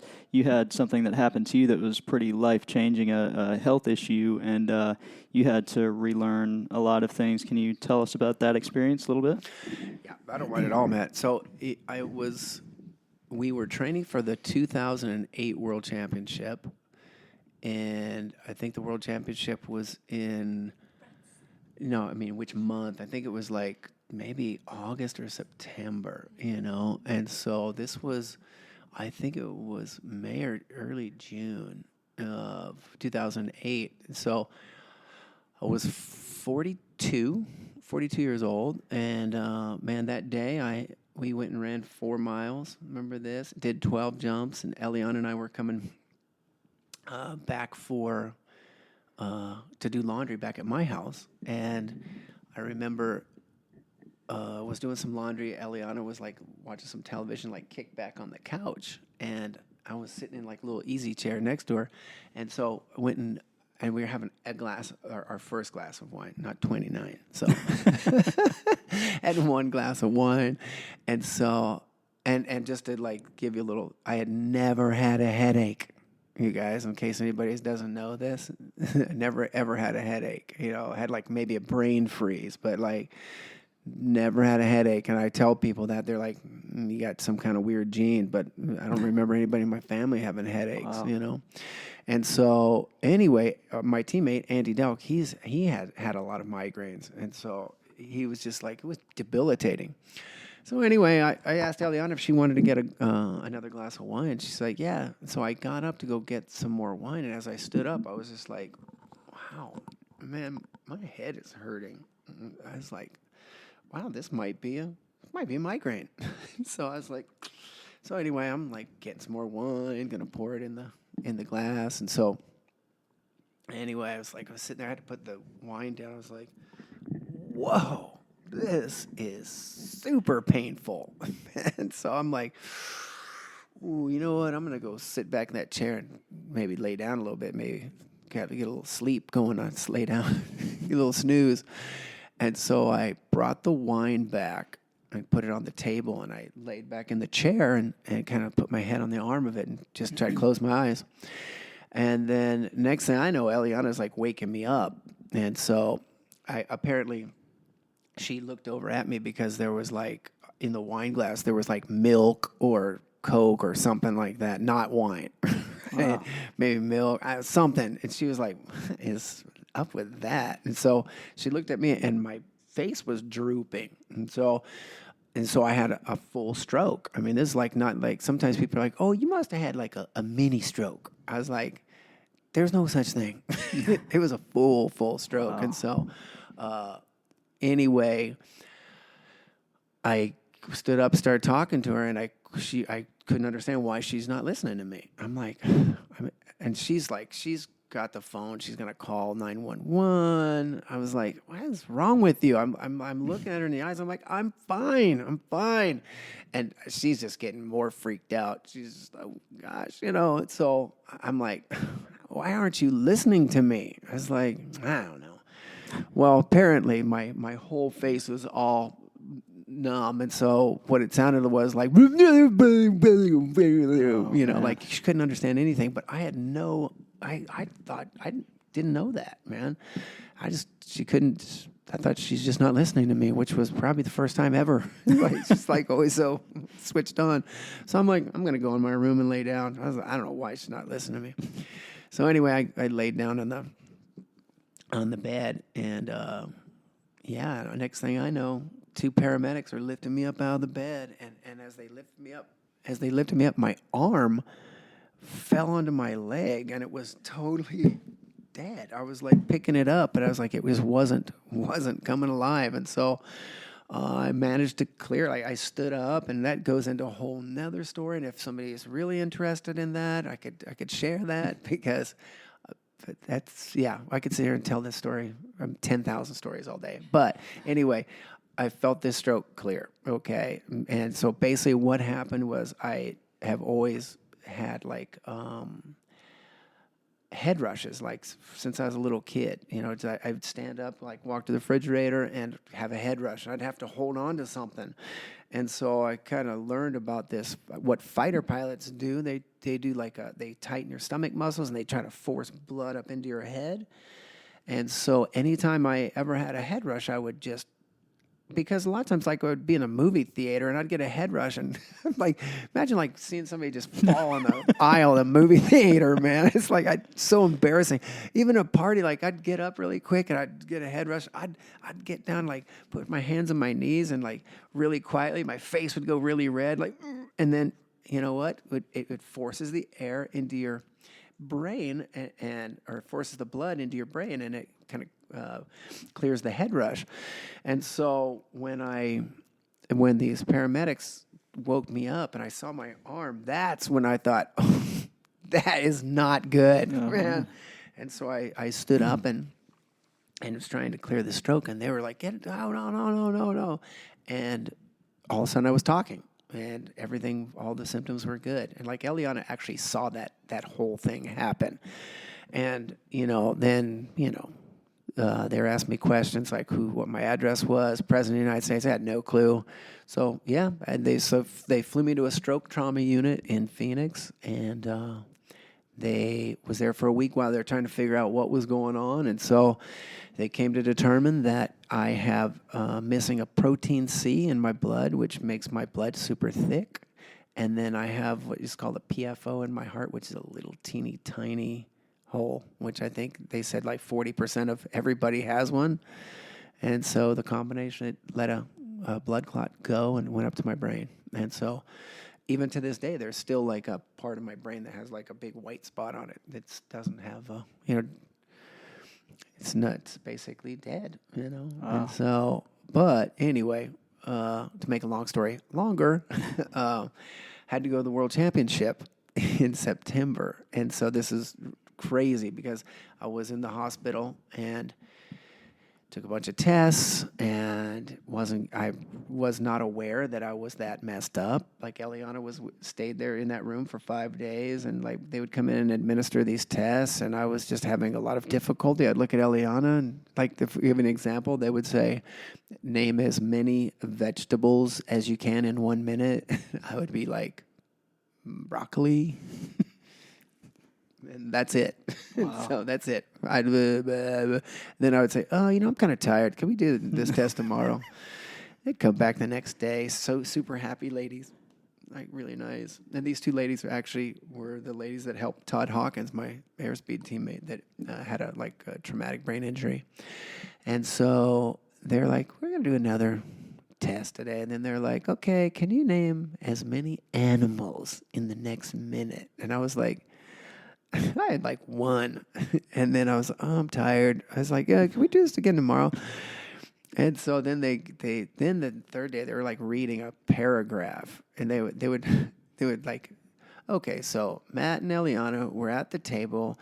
They were doing an interview, blah, blah, blah, blah," all these details. And as she's reading it to me, as she'd start getting into it, I'd remember, I was like, how did this thing start? Then she started asking me questions. I had no idea. And so basically I was like, wow, man, I'm messed up a lot more than I thought. And so finally they released me at the end of the week, and, they wouldn't let me drive my car. I was like, oh, this is horrible, man. I wonder if I'm ever going to drive a car. You know, I got to go to the World Championship in 4 months. So crazy. And so anyway, came back, was at home for a week, didn't really even know the difference between 1, 2, 3, didn't know what they were. Eliana I would know what they look like. I knew like if, you know, like I use my hands like this one, is that a 1? This is a 2? And just to be clear for people listening, you're talking about the formations. So you're learning the formations, right, to prepare for the World Championship. The 4-way formations, yeah. And so, anyway, she was like coaching me because like I was afraid to go outside the house. It's like, you know, I don't want anybody to know. I have to like at least learn the 4-way pool before I can go do something. And so it took about 3 or 4 days to get it going back, and called our teammates to the house, said, "You guys want to go in the tunnel? I want to train." And so they were like, "We're not going to the world meet, man. We're not, you know, we don't have to go." I'm like, "Yes, we do. Yes, we do." But truly from that, without that, I don't think I would have recovered so quickly. But I had to change the way I learned the jumps, like, and with music. But to just kind of put this, the ray of hope happened as I was driving home. Eliana was driving the car. I was as depressed as I have ever been, which is not ever. And so I was just like, oh, woe is me. I was just like, whoa. And I got in the car and music came on. And, you know, I had the stroke on the thinking side of the brain, and then there's the creative side. So the creative side was the one that didn't have any damage. And so I turned on the radio. It was like, always knew music. Like I knew the band, the song. Oh, I was so overjoyed. Like, and it comes back what we're talking about, remembering the jump with music. Yeah. And dude, it is like, oh, there's hope there. And so basically learned how to redo it and went to the world meet, won the world meet. So crazy. Yeah. And then I think we saw you at Paraclete. We had like a tunnel competition and a jumping competition. And we had to do 2 tunnel rounds and then a jump and then get out, practice 2 more. There was times I was in that tunnel and I was like looking at Eliana like, what's the first point? Wow. You know, like once we got going, it was okay. But and what was just to give people a context? What was the timeline? So how long had it been when you went down to Paraclete after your stroke? 2 weeks? No, maybe. Wow. A couple weeks, man. Not that long, but it was, yeah. And it was a lot of work. It was a lot of work, but man, like so much visualizing. But I think without that, and I've had people who have had a stroke, they ask me for advice. I don't think I'm the person for it, because like some people have a stroke where they have where something's bleeding in the brain. I mean, mine was not. Mine was a clot, and so it healed very quickly for me. It was about a year before it was 100%. But, you know, people heard I had a stroke, and like they would see me at the drop zone and they would look at me because they thought I was going to come in there dragging an arm, you know, like not being able to remember them. And they'd see me like, man, that's bullshit. I remember hearing about it and then seeing you there, and the way that you were talking to me, it was like you could tell there was maybe something a little bit. It wasn't, I was like, holy, I can't believe he had a stroke like, you know, a week or 2 ago. Yeah. It's insane. Just to give you something so anyway, I don't tell a lot of people that, but I mean, I don't hide it. Like if it comes up, I'm like, yeah, I had a stroke. And sometimes people are like, yeah, right. So, and I'm not going to dwell on it, but I was coaching the Brazilian 4-way team who I've worked with for years. And I was telling them this story. And so I was down in Brazil, and, one of the team members, Dayton, probably 2 weeks after I left, they were training, was coming back, walking back to the packing mat, and he just fell on his face on the packing mat. And his teammates were like, hey, Dayton, what's going on? They're trying to pick him up, and he was like, can't walk his arm, like couldn't get his leg to work, and something was going on with him. And so, but he could talk. But his leg wouldn't work, and his arm was starting to get weirded out, and couldn't get him up. And they're like, oh, dude, you're having a stroke. And they're like, you got to do the fighter pilot technique like Craig said. And so he did it, and it cleared. What? It cleared. And so he was in the hospital for a month, and they were trying to figure out what happened, why, and how it cleared. Wow. Yeah. And so Listen, I'm not saying anything other than this worked for me, but maybe there are going to be a bunch of people like, hey, show me that fighter pilot technique. So that's it. Yeah. You guys changed the subject here. That's first of all, that's an incredible story, and just the fact that you were able to overcome that in such a short period of time and go on and basically reboot your hard drive and compete at the World Championships and win is so incredible. So, just understanding that you went through that, other people just trying to remember skydives regularly, there's no excuse for the rest of us, you know what I mean? We won it by 1 point. Wow. 1 point, yeah. But, even at the meet at Pericles, it was just so short after the competition. And, I was talking to some of our old teammates, like Dan BC. He was like, do you guys have to go to that meet? And even even when Craig was, in this state with dealing with the stroke, he was so persuasive. Because Mark, Andy, and I, we were concerned to take him to the meet, and Dan was like, he doesn't know what he doesn't know. And we're like, well, he seems okay, except he doesn't remember the formations. But we're going to take him to the tunnel first. Other than that, we're good. Other than that, yeah, we're going to take him to the tunnel first and see. Yeah. But he's like, I just need a couple days. I'll get it. And he did. Every day he would remember another one. And he had a little piece of paper that he was filling them out, because he used to say, when he was on the nights, he would say the words. Right. And then he that was the thing. He remembered, he knew what a 1 was, where he was in the formation and what the formation looked like, but he didn't know the names, which was something that he used all the time. Wow. Yeah. So he had to change the way he remembered it, and it was just a couple weeks later, and he persuaded us to go, and because it was the last competition before the world meet, and so we went, and he did pretty amazing, but he was working his butt off. That's such an incredible story. So Matt, they were like, they were saying, what's going to happen if he has to cut away, right? And so guess what? I had to cut away when I was there, right? And so they were like, well, okay, that checked off every box in the thing. Guess we can go to the world meet now. Trial by fire, man. Holy smokes. To change the subject here a little bit, you guys have both done a number of base jumps together. If you could just kind of tell me what that experience is like together with the both of you, and what were some of your most memorable base jumps. So on one side, what was the most incredible, experience you can remember, and on the other side, what was the most terrifying? I'll go first. So I've had tons of great experiences, man. It's I've actually used to take my base rig whenever we'd go travel. And so, I've jumped this 300-foot building in Moscow, while we were there for one of the Malevsky Cups. It was super fun. Notable, there's a lot of notable ones where I actually jumped the Sky Coaster in Orlando. Oh, wow. Yeah, and actually Neil Houston and we were at a tunnel camp, and Alan Metney was, I think at the time, was a CEO for Bill Kitchens, who was the owner at the time, and Bill was there. And so we were talking, we was like, hey, because it's 275 feet, it's an amusement park. I've done the ride, yeah. It's a pretty cool ride, but did you have to scale up the lattice work on that? Oh, man. We jumped it twice. And so... yeah, was super. But Alan Metney, who's a lawyer, Alan had to sign a couple of things, and Bill Kitchens was on the microphone, calling it, and here they are. They're climbing up, and so it's daytime. You guys had a crowd. And... It was evening. Oh, yeah. And it was evening, but there's the Sky Coaster. It's it looks like a triangle. It's almost 300 feet to the top, but there's a little walkway that connects the top, and so we climbed up.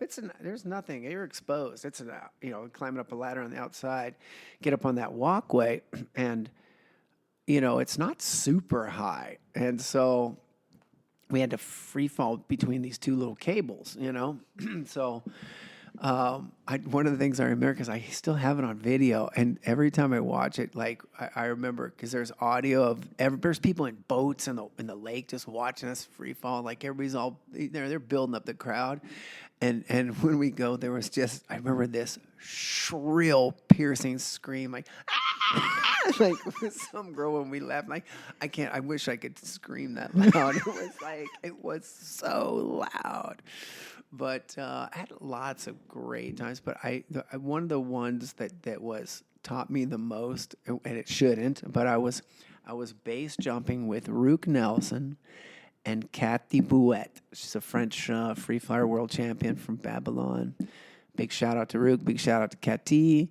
So we were, and Jeff Gladish was with me. He's now a pilot, and was a pilot in Dubai with us too. So anyway, we were up there going to jump this cliff. It's like 350-foot cliff. Go make a couple jumps out there, and the winds were blowing kind of straight in, like 5 to 7 miles an hour. Maybe more, because I remember Rook taking a little rock and like throwing it over, and like the rock came back up. I was like, because it was getting ridge lift, so we were waiting all day, and the cliff face wasn't super nice, and so we waited. I mean, hours, and finally, like there was a lull, and Jeff goes, "I'm off," and he went, and so I said, "I'm off next." I went, and when I went, I did a gainer, had a really nice gainer, came out and pitched, and the toggle fired, but I didn't know that, and I had an immediate 180 right at the cliff, and I'm on my right rear riser because it turned towards it. I think it turned to the right, and I kept going to the right, like it wasn't trying to fight it, and so as it went, it wasn't going anywhere. And so, and it was like it's just coming at the cliff slowly, and I'm just barely eking the parachute around. I'm like, oh, and it just pendulumed me into the cliff. Luckily, I just got it around, but it pendulumed me into the cliff, and I slid down. It felt like 20 feet, but it was probably not. But I was breaking off rocks with my butt and arms and sliding down it, and the parachute, reinflated, and like it never got collapsed because it actually just pendulumed me down. It kind of got soft, and then it flew away from the cliff. Wow. And so I had like big bruises on my right butt cheek and backs of my triceps and all that. And unfortunately, like when you do something dumb like that, because I shouldn't have jumped, and I'm like, you know what? I just have to be a little bit smarter, but I've always had that my whole life. I've always felt like always came out on the good side. I don't know. Karma, I don't know, but I'm not going to argue, but like everything's actually worked out okay. And so, but that's awesome that worked out like that, because with base jumping, the margin of error is so small just because of the limited altitudes you guys are going off of. And it's actually on that movie Children of the Corn from it was made at Skydiving Chicago. So Rook was filming it, and it's on the opening sequence of that. Like you'll see it. I just saw that movie when I was in Dubai. Yeah. For me, it's been really fun because it's taking me to some very beautiful places that I may not have gone otherwise. One of my favorite trips was in 2003 when it was the first time I went base jumping in Europe, and we went to Italy, and it's just so gorgeous there, and it's a very high cliff, so I like the higher stuff. How high was it? It's 3,700 feet. Oh, wow. Yeah, so it's pretty high, but and it's just the town is really nice. Everything's gorgeous, and there's a lake nearby that you can, when you're not jumping, you can be swimming in, and so it's just a whole experience. And in 2003 we went from the Brento, which is in Italy, and we went to Lauterbrunnen, and we drove all night. Because we wanted to jump all day, and then so we drove all night to get there, and through all these windy roads, and we slept in the car in the parking lot at the Horner Pub, and so when we got there, it was really dark and you couldn't see anything. But when the light came up, and you just the view is so beautiful because it's just, it's Switzerland. It's like the green grass, like waterfalls, like in the background, snow on top of the mountain. And it was just these walls were gorgeous, and it was such a beautiful place. And they had at the time. Now they have a lot more different exit points, but at the time they had a few. But we just had a blast there because it was so fun. That's awesome. Yeah, I've seen pictures. It looks beautiful. I'd love to go sometime. Yeah. I mean, and as far as like scary, I mean, years later I went back there again, and I think it was 2015, and I had an off-heading opening at. Luckily, it was at Yellow Ocean, which is overhung, which is one of the ones most people hit first, and it was my first jump there. But I was not easily, but like I got it turned around, and so I didn't hit the cliff. Yeah. Yeah, we've actually gone there, Matt, and we've done some like 3-ways off of there. And so I remember Neil Houston, Mark Kirkham, and myself right after the 2001 World Meet, we drove there from the World Championship in southern Spain up to Italy, wearing booty suits and helmets and base rigs. And so we exited like a 3-way star off in there and tracked out. And so later on, Eliana and I were there with a good friend of ours, Dennis Rook, who was a member of Airspeed, who was on this same trip. It's like basically a tour of Europe. And so this thing is so high that like sometimes we would have exits, and like we'd like funnel, one person would flip under, Dude, it's so much time, but it's like we exit and like somebody rolls under, like looking at them in the face. But it's like it's if you're gonna have something, that's the kind of place to have it happen. But we really enjoy it. Like now we usually go base jumping once a year, but we're usually going to high objects, and now we're having tracking suits where we're getting farther away from the object, So things changed a lot, man. I probably have maybe a little over 400 base jumps, and probably the first 200 to 300 maybe are all slick. It's like that was how it was done. How many skydives do you have total now? A little over 30,000. Wow, that's incredible. What about you, Eliana? I would say between 14 and 15. Nice. And how many base jumps? I think it's around 70 something. I actually lost a little bit of track, maybe in the 80s. Yeah, but she's not Craig's, quite. Craig's pointing up because she's underselling herself. Not quite to 100. I haven't reached 100 yet. Nice, that's awesome. I've only got 3, but they were incredible experiences. I won't keep you guys too much longer because I know it's starting to get a little late here, but I do want to ask you a few more questions. We were talking about beautiful places. You guys had the opportunity to spend some time in Dubai, like actually live there. Can you tell me some about that experience, what you liked about it most? We were living there for about 6 years, and it really is one of the really scenic places to jump, from the palm, the ocean, the buildings, the islands out there, and the other palm, and it is really beautiful. Our first jump there was in January of 2010, before we ever thought we had like any idea that we were going to move there. And I remember going up in the helicopter on our practice jump, really wanting to look out, but really like having to visualize we had just one practice jump, and that's it. Like they wouldn't allow other jumps, and I was like trying to like peek and look around, and then trying to visualize a little bit. And we did our practice jump, and it wasn't so great because it was like everybody just wanted to look down. Yeah. And as we're watching our videos, we're like looking at the video, but we're not looking at our jump. We're like just looking at the scenery. So it was really beautiful, and it was fun jumping there. But we had a great time. We got to work with the 4-way and 8-way team there, and it was a great because the drop zone was blowing up at the time, and it was really fun living by the beach. We lived on the 58th floor, like really close to the Palm drop zone. In the Dubai Marina area, which is pretty cool. But there was I thought when we went there, like maybe we weren't going to see people for a while, like our friends, but people were coming through there all the time. It was like the center of there's probably a lot of people still going through there, but there's a lot of competitions going on. There's a lot going on, like people either going through to go travel somewhere else or coming just to check it out. So it was a blast. Nice. Yeah, I just what really strikes me is the opportunity to. It wasn't just that it was Dubai. It was like the job and the opportunity, because like we were brought there and we basically built. It was basically a little miniature version of Golden Knights and Airspeed. It was like 2 4-way teams who combined it at 8-way. That's awesome. And so, and the guys we taught didn't jump. They were like, they were coming to make their tandem. They're like, hey, do you want to be on the team? They're all Emirati guys. And so by the time we left, they were actually doing pretty well, man. Like, I think they were like doing like a 17-point average in 8-way. And I never did a 20, I did a 19.9. Yeah, in 4-way.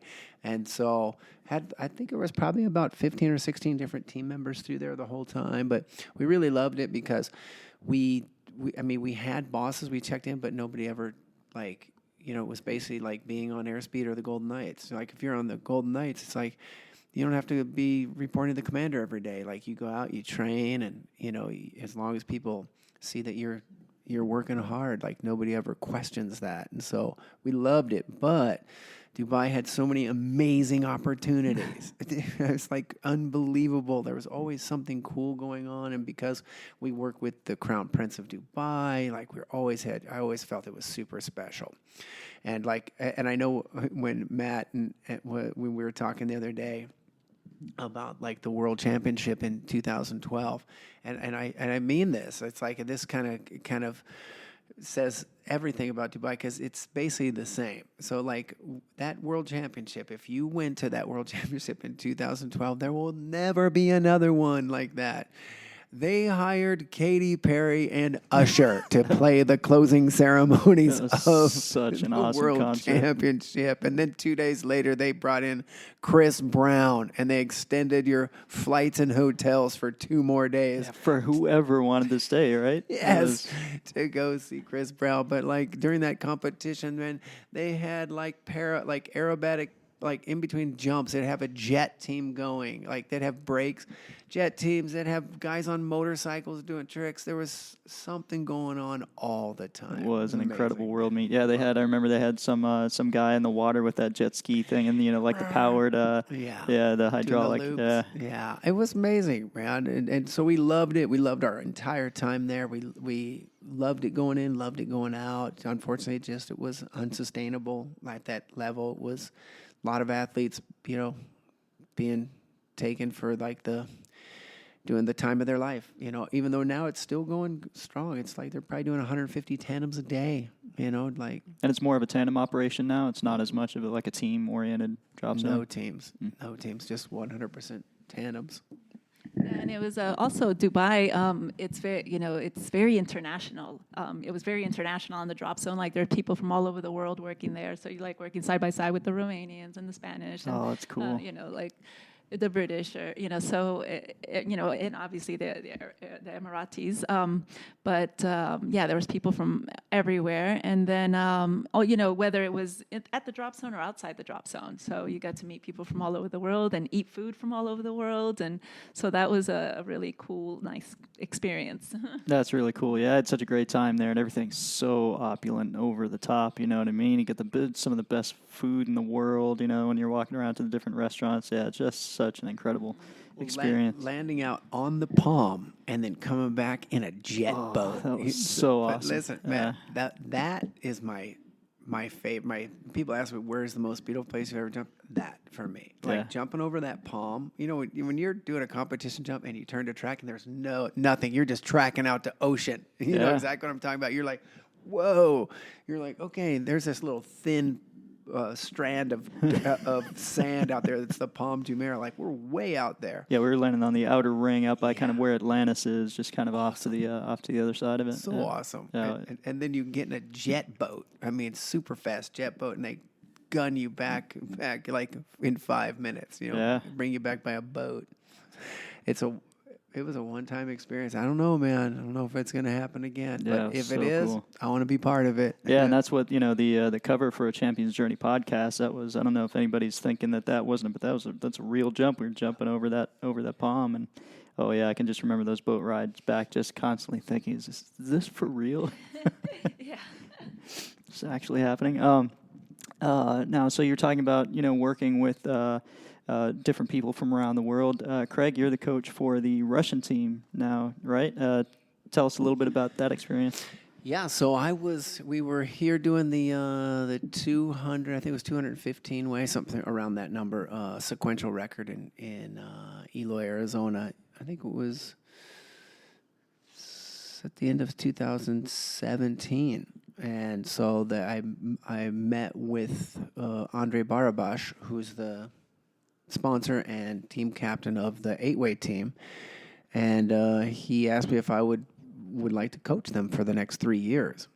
And, originally I was like, man, these guys, there's a bunch of world champions on there already, and the Russian system is way different than ours. So, it's going to be a hard place for me to come in there and not speaking Russian, and it's going to be using a translator. So, I mean, there's a couple of guys that now speak much better English, but in the beginning, there was the video guy was the translator. And so trying to cover all those details and seeing if they were going to accept the change or just suggestions, let alone change. Because they were like a little bit like, oh, don't come in and change anything. I'm like, I'm just wanting to see what's going on. And I needed just 4 or 5 days just to see how they operate, But I told Andre, I said, listen, if we do the first camp and it's not good for anybody, I said, then no problem. My feelings won't be hurt, but I'll,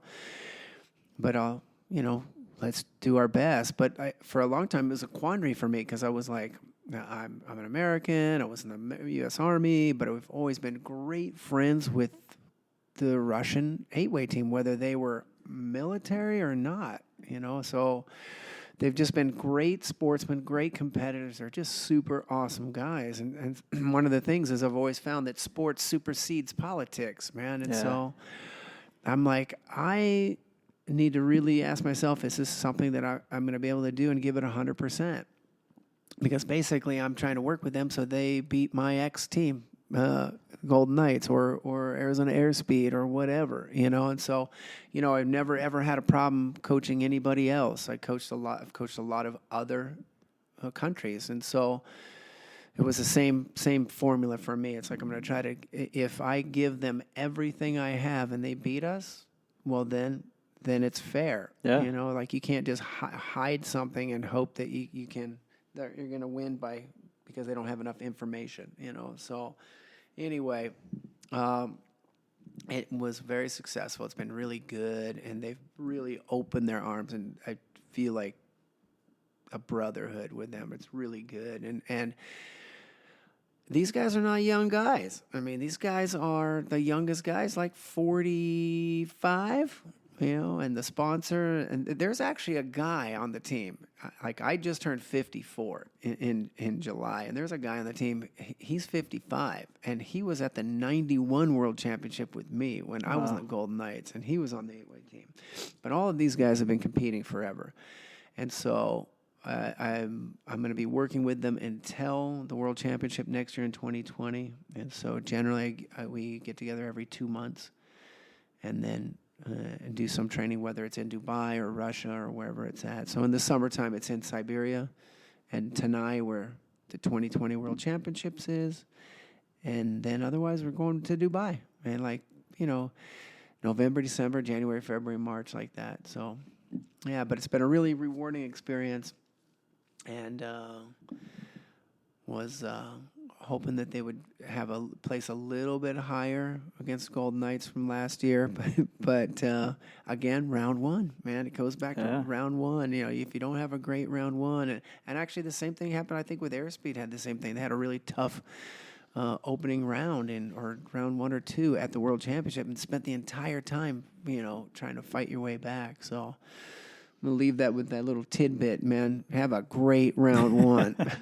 Yeah, I think it's a great thing. You're working with them, and just like you said, it's helping the sport when you give everybody all the information, and then you see who comes out on top. That way, it just levels the playing field, and it's you find out really who is the best in competition. And we love those guys. We have such a great, when I was on the Golden Knights, we had such a great kinship with them, and talked to a couple of those guys on Facebook from time to time, Valentin and a couple of the other guys, and it's great. It's a great relationship to have. Just like you said, it supersedes politics and anything else that's going on in the world, and it's such a special thing that we have going on here. tell me what's going on with you guys currently outside of that. What you're working on? What's your kind of what's next for you? What's your short term and then your maybe 5 or 10 year plan? Well, the next thing is going to the Nationals. We're going to be doing 8-way with a pretty fun lineup, Airspeedish, I guess, because it's, as you know, from training with us. It's so it's Craig, myself, Dan BC, Mark Kirkby, Nicholas Hemlin, Mikhail, Marquine, and Kurt Eisenbarger, Ben Liston, Nick Grillett, and Brian Johnson will join us at the World Cup. But the same team, we just did a week of training, and it was a blast. And it was great jumping with you guys those couple days, man. Matt, what an you awesome got to lineup, fill awesome in for us, so time. thank you. Yeah. That was really fun was for my all of pleasure. us. Yeah, and so we had that 1 week of training, and then we're going to do the Nationals, and then that will be our training for the the World Cup. That's it here in Eloy. And last year we qualified for the World Cup as well in 4-way. So we're gonna, once we get back from the Nationals, we're actually going to be training with Andy and Brian, who couldn't go to the Nationals, unfortunately, but they're going to go to the World Cup with us. So we're going to get to compete at the World Cup. So that'll be fun. We're also competing with Dallas Disturbance in 16-way. We've been training with them throughout the year. Craig and I are both player coaches on that team. So we came in second last year, and so we were training the CASA out in Dallas. They brought it out cool. for us to train there, and Steve Boyd brought it out, and we were able to get some exits, out of the CASA. But we've been training here at Skydiving Arizona out at the Skyvan most of the year, and so we're going to go with them to the Nationals. And then for me, I've been working on a health coaching certification. The last year, I've been doing like an online course from the Kresser Institute, and cool. so I've been that. working on the qualifications to get my health coach certification. And when I'm not doing my skydiving stuff, I'm kind of studying for it and and actually doing some practice clients. So anybody out there want to practice, let me know. Nice. Help me get better at my health coaching skills. So I've been putting a lot of time into it, and you bring some great credibility along with you too. World champion, and you've got all this experience, and being able to have somebody that doesn't just talk the talk but walks the walk. That's awesome. Yeah. Thank you. Yeah, thank you. So I'm hoping that I started doing it, and I'm not planning on leaving skydiving anytime soon yet. But kind of integrating some health coaching and mixing it up with skydiving, and hopefully helping some people avoid some nasty diseases down the road. Nice. Yeah, pretty much the same as Eliana. It's been nice since we've come back. We're just doing some 4-way and 8-way coaching, some organizing big ways, doing a lot of traveling, organizing, traveling, coaching. I'm actually going to do a lot of traveling coming up. Like this year, we're actually going to go to Hawaii. We're going to go to Cuba. Oh, nice. Yeah, like at the tail end of the year. We're really looking forward to that. Like for work, or is this vacation No. stuff? No, Awesome. No rigs. Gonna go do a little scuba diving, and so Eliana and I, after the World Championship last year, we went on like a live aboard, had just a great time, loved it, and so we're actually gonna be going to Brazil, do a little bit of organizing down there, and mostly, now, man, it's like the World Champion. I mean, the World Cup and the Nationals. I'm actually going back to Paraclete Friday, so I'm gonna be working with Vega. Big Nice. shout out to Vega guys. Yeah, Yeah. going to see you guys this weekend. And I'm going to go have a slice of pizza at Kurt Eisenbarger's Pizza Shop because he told me it's the best pizza in It's Fayetteville. the best pizza in town. Yeah.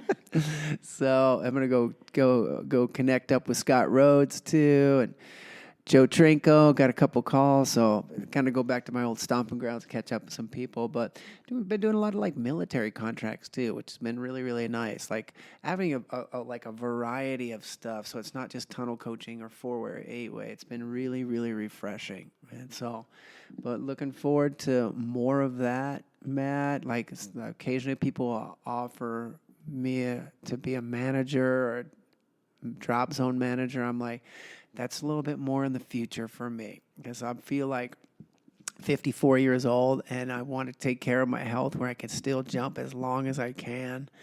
Still You feel look like great. a 44 at that. Yeah.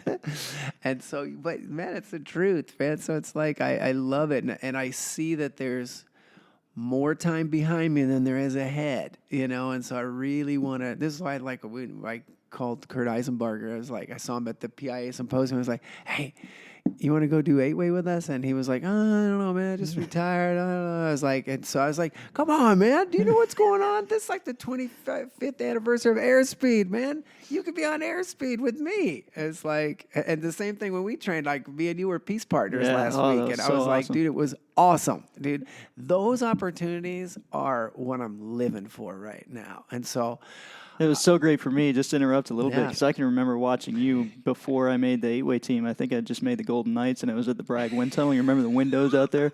I'm just hanging on the windowsill, and I'm watching you, like, just hover there, and you're coaching people and talking. I'm like, he's just hovering there, moving his arms, and he's not moving. And how does he do that? I just idolize you, man. So being able to be your peace partner on that, a couple of those jumps, that was awesome. For me, too. Listen, like, our alternate, Ben Liston, was there. And so he was kind of moving around, and so he was going to cover for Dan. And I love Ben. Ben's doing great. He's doing an amazing job. But when Nick called me, he goes, "Hey, do you want Ben or Matt as your peace partner?" I was like, "I want Matt," because I've known Matt forever. And sorry, Ben, but I appreciate it. It was a great opportunity. I was like, I'm going to take Matt because it might be the only time we get a chance to fly together. Yeah. And so, but I loved it, Matt. It was awesome. That was awesome. Thank you, guys. And Matt, it was awesome seeing your smile across the formation because when you were over there jumping with Craig. Yeah, I wasn't having a good time at all. It was horrible. No, I remember it was great looking across at you too and seeing your big smile. It was so much fun, and having Dan there and Mark and just everybody. It was so awesome. And Kurt again too. I never thought I'd fly with Kurt Eisenbarger again. I thought after the Golden Knights he'd be done for good. But yeah, we were laughing about it because Craig, we're like that. If anybody can convince Kurt to get back to jumping, it'd be you, because we always joked about you being able to sell a ketchup popsicle to a woman in white gloves. He's pretty persuasive, huh? Yeah. I did it. I did.